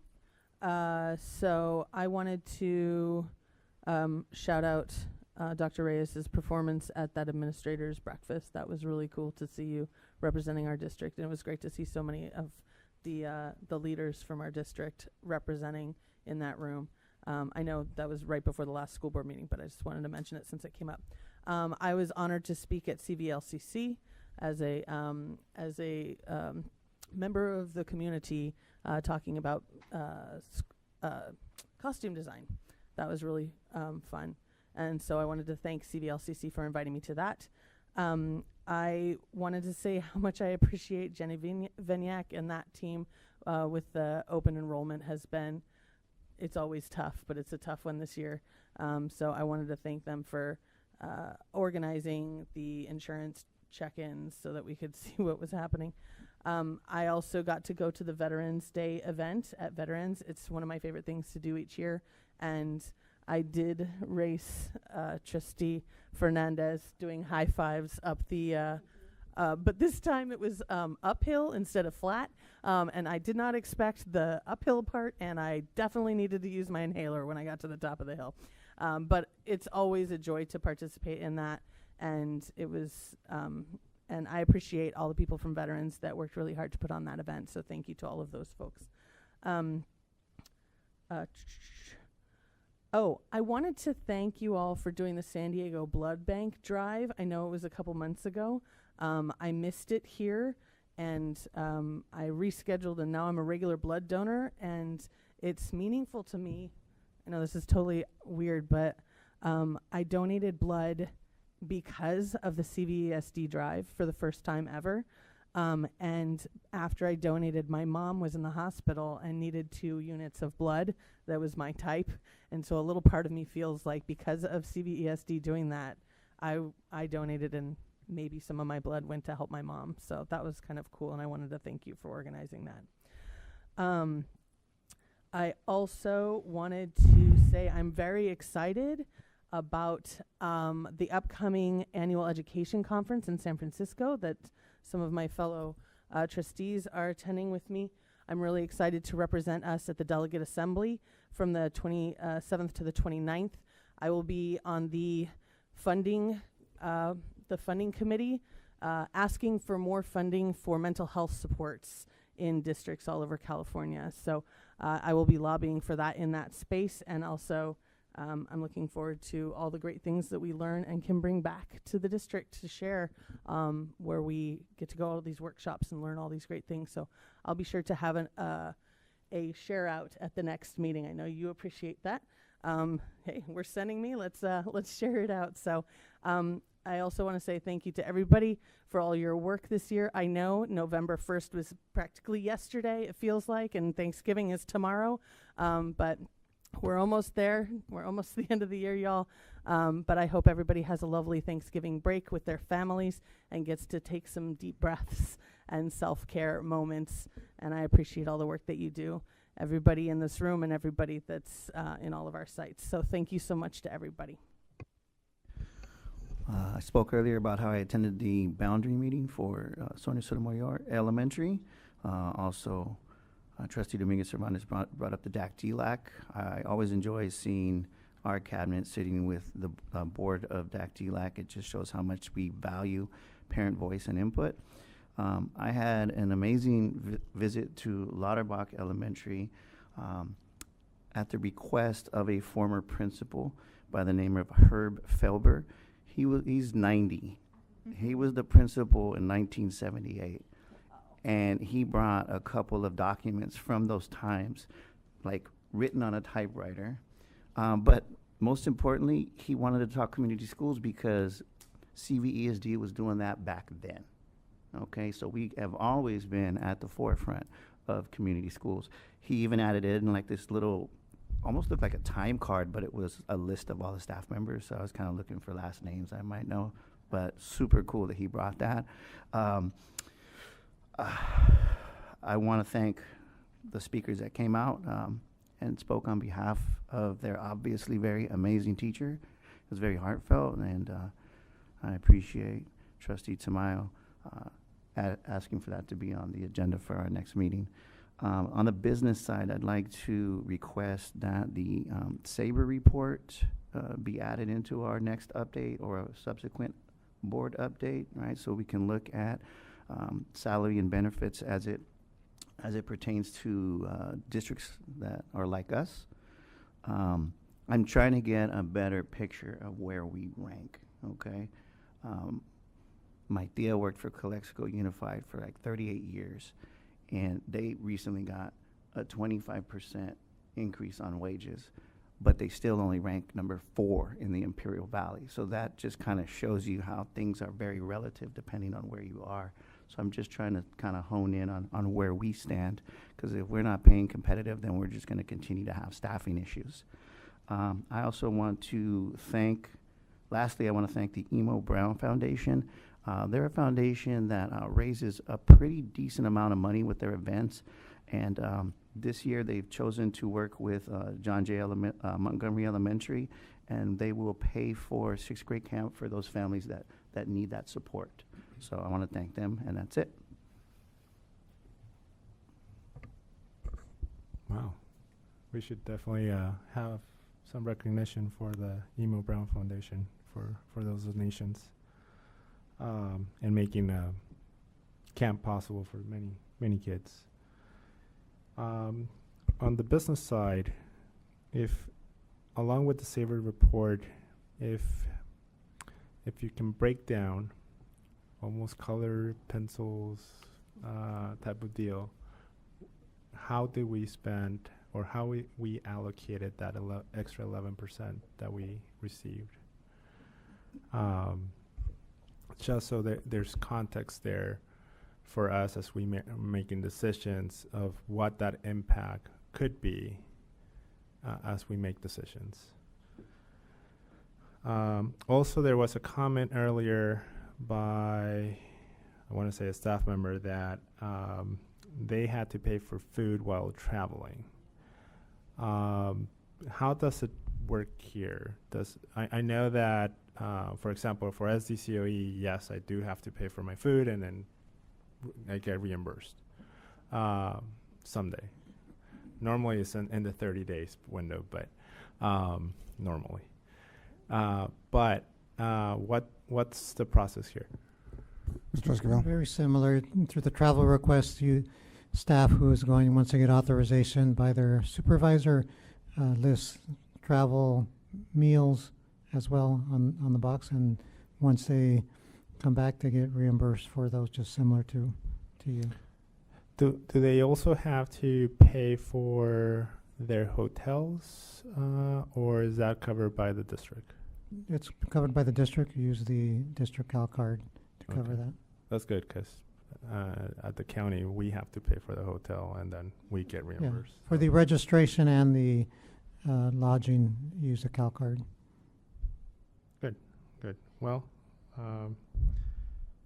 as long as we're keeping tabs on reimbursing these people on a promptly matter, because obviously that is money that they either didn't budget it to expend, or it's taking food from their table. If they can provide us with the specific information. Right. We can look into that.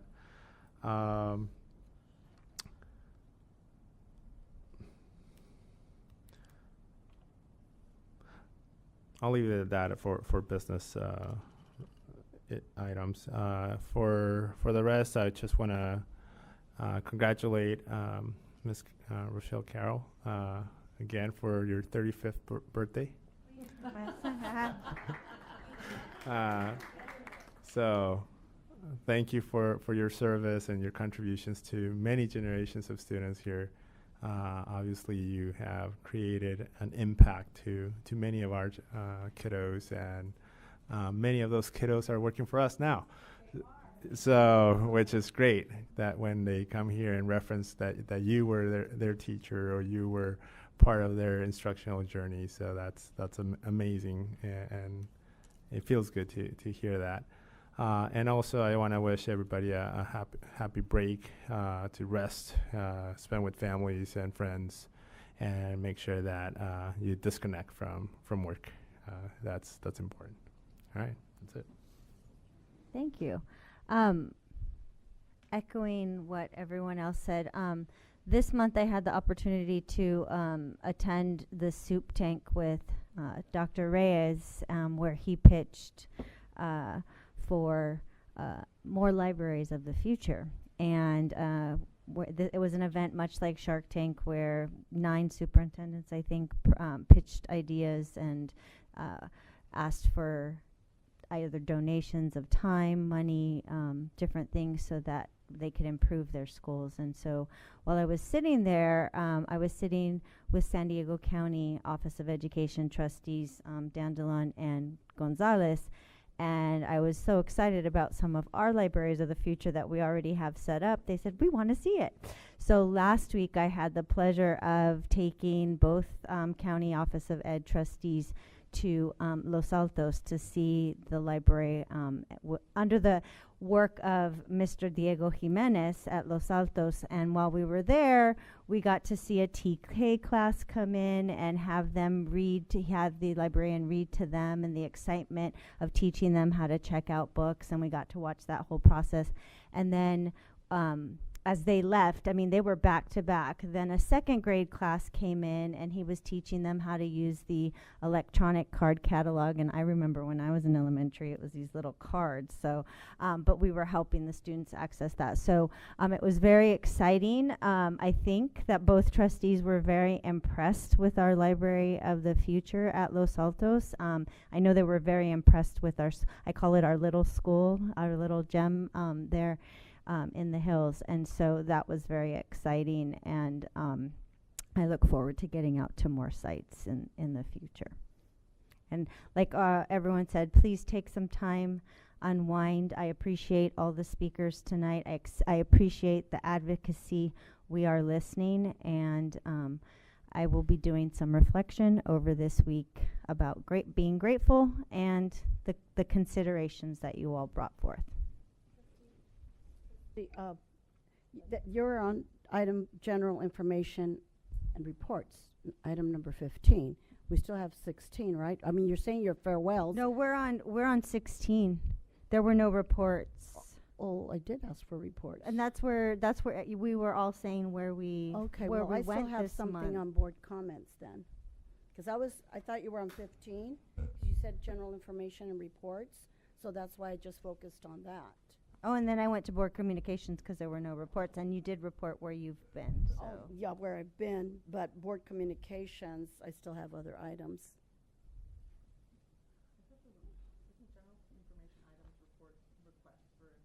Yeah, that's request for information. And I double-checked the last agenda and the minutes, and it specifically calls out differently, so that's why I formed it. So general information reports is where you request the reports, and then in board did. communication is where we communicate Right. where we've been, and you did that, so. Okay, well, I still have other items on Ok- 16 on Okay. board communications. I'd like, thank you, I'm sorry for that. Because it's the flu season, I had a question about the AC and the vents being cleaned on both the west and the east side. I didn't know how often that gets done. That was just a general question.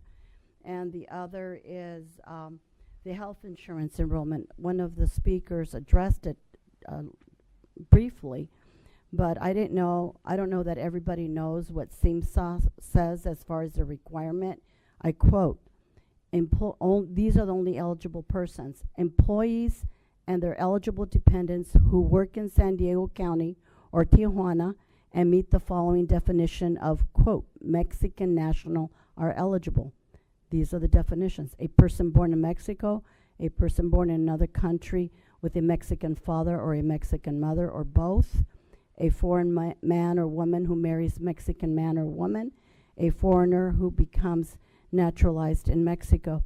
Dr. Reyes and I spoke about it briefly, and I asked if we could speak to, I wanted a meeting with our legal, but Dr. Reyes spoke with them himself.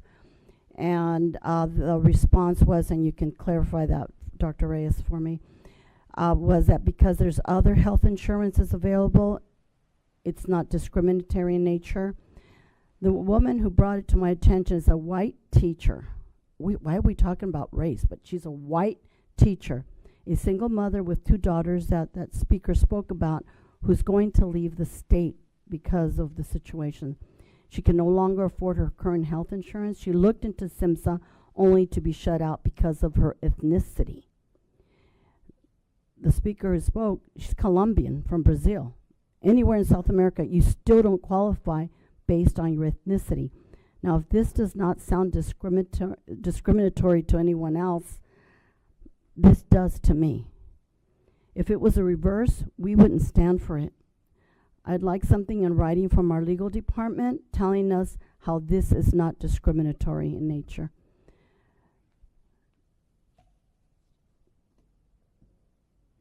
Yeah, so we did check with legal, and we have a long legal wording on that. But basically, the California Health and Safety Code, Section 1351.2, permits Mexican healthcare plans to apply for licensing as healthcare service providers in California. Importantly, Health and Safety Code Section 1351.2 specifically states that a prepaid health plan offers and sells in this state only employer-sponsored group plan contracts exclusively for the benefit of Mexican nationals legally employed in the county of San Diego or the county of Imperial, and for the benefit of their dependents, regardless of nationality, that pay for, reimburse the cost of, or arrange for the provision or delivery of healthcare services. So I'll be happy to send. It's a long legal reference. Does he say this is not discriminatory? If he's going to give me a lot of legalese, and that's just, beating around the bush.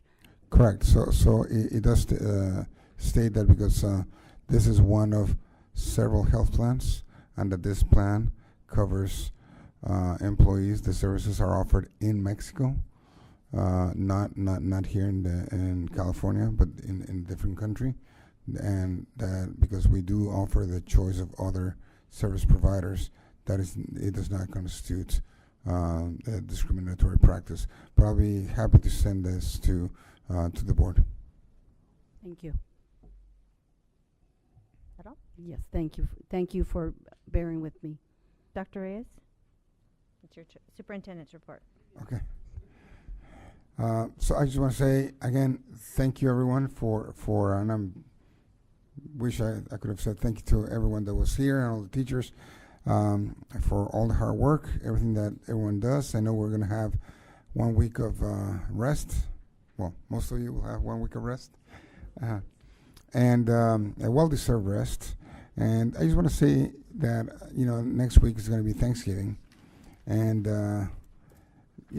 for me, it's important to, on that day, it's important on that week or all the time, it's important to personally reflect on all the amazing things that we have to be thankful for, starting with our health, our family, our friends, our loved ones, but also the opportunities that we have and the opportunities that we can offer others.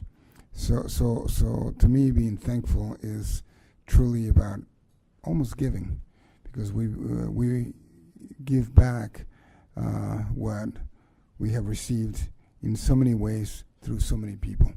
So again, I think it's an important day to truly reflect on what we have and be thankful. And I wish everyone a great restful week and happy Thanksgiving. Amen to that. The next regular meeting of the Board of Education of the Chula Vista Elementary School District is scheduled on Wednesday, December 13th, 2023 at 4 p.m. closed session and 6 p.m. open session. Do I have a motion to adjourn? So moved. Second. All in favor? Aye. Meeting adjourned. Yes.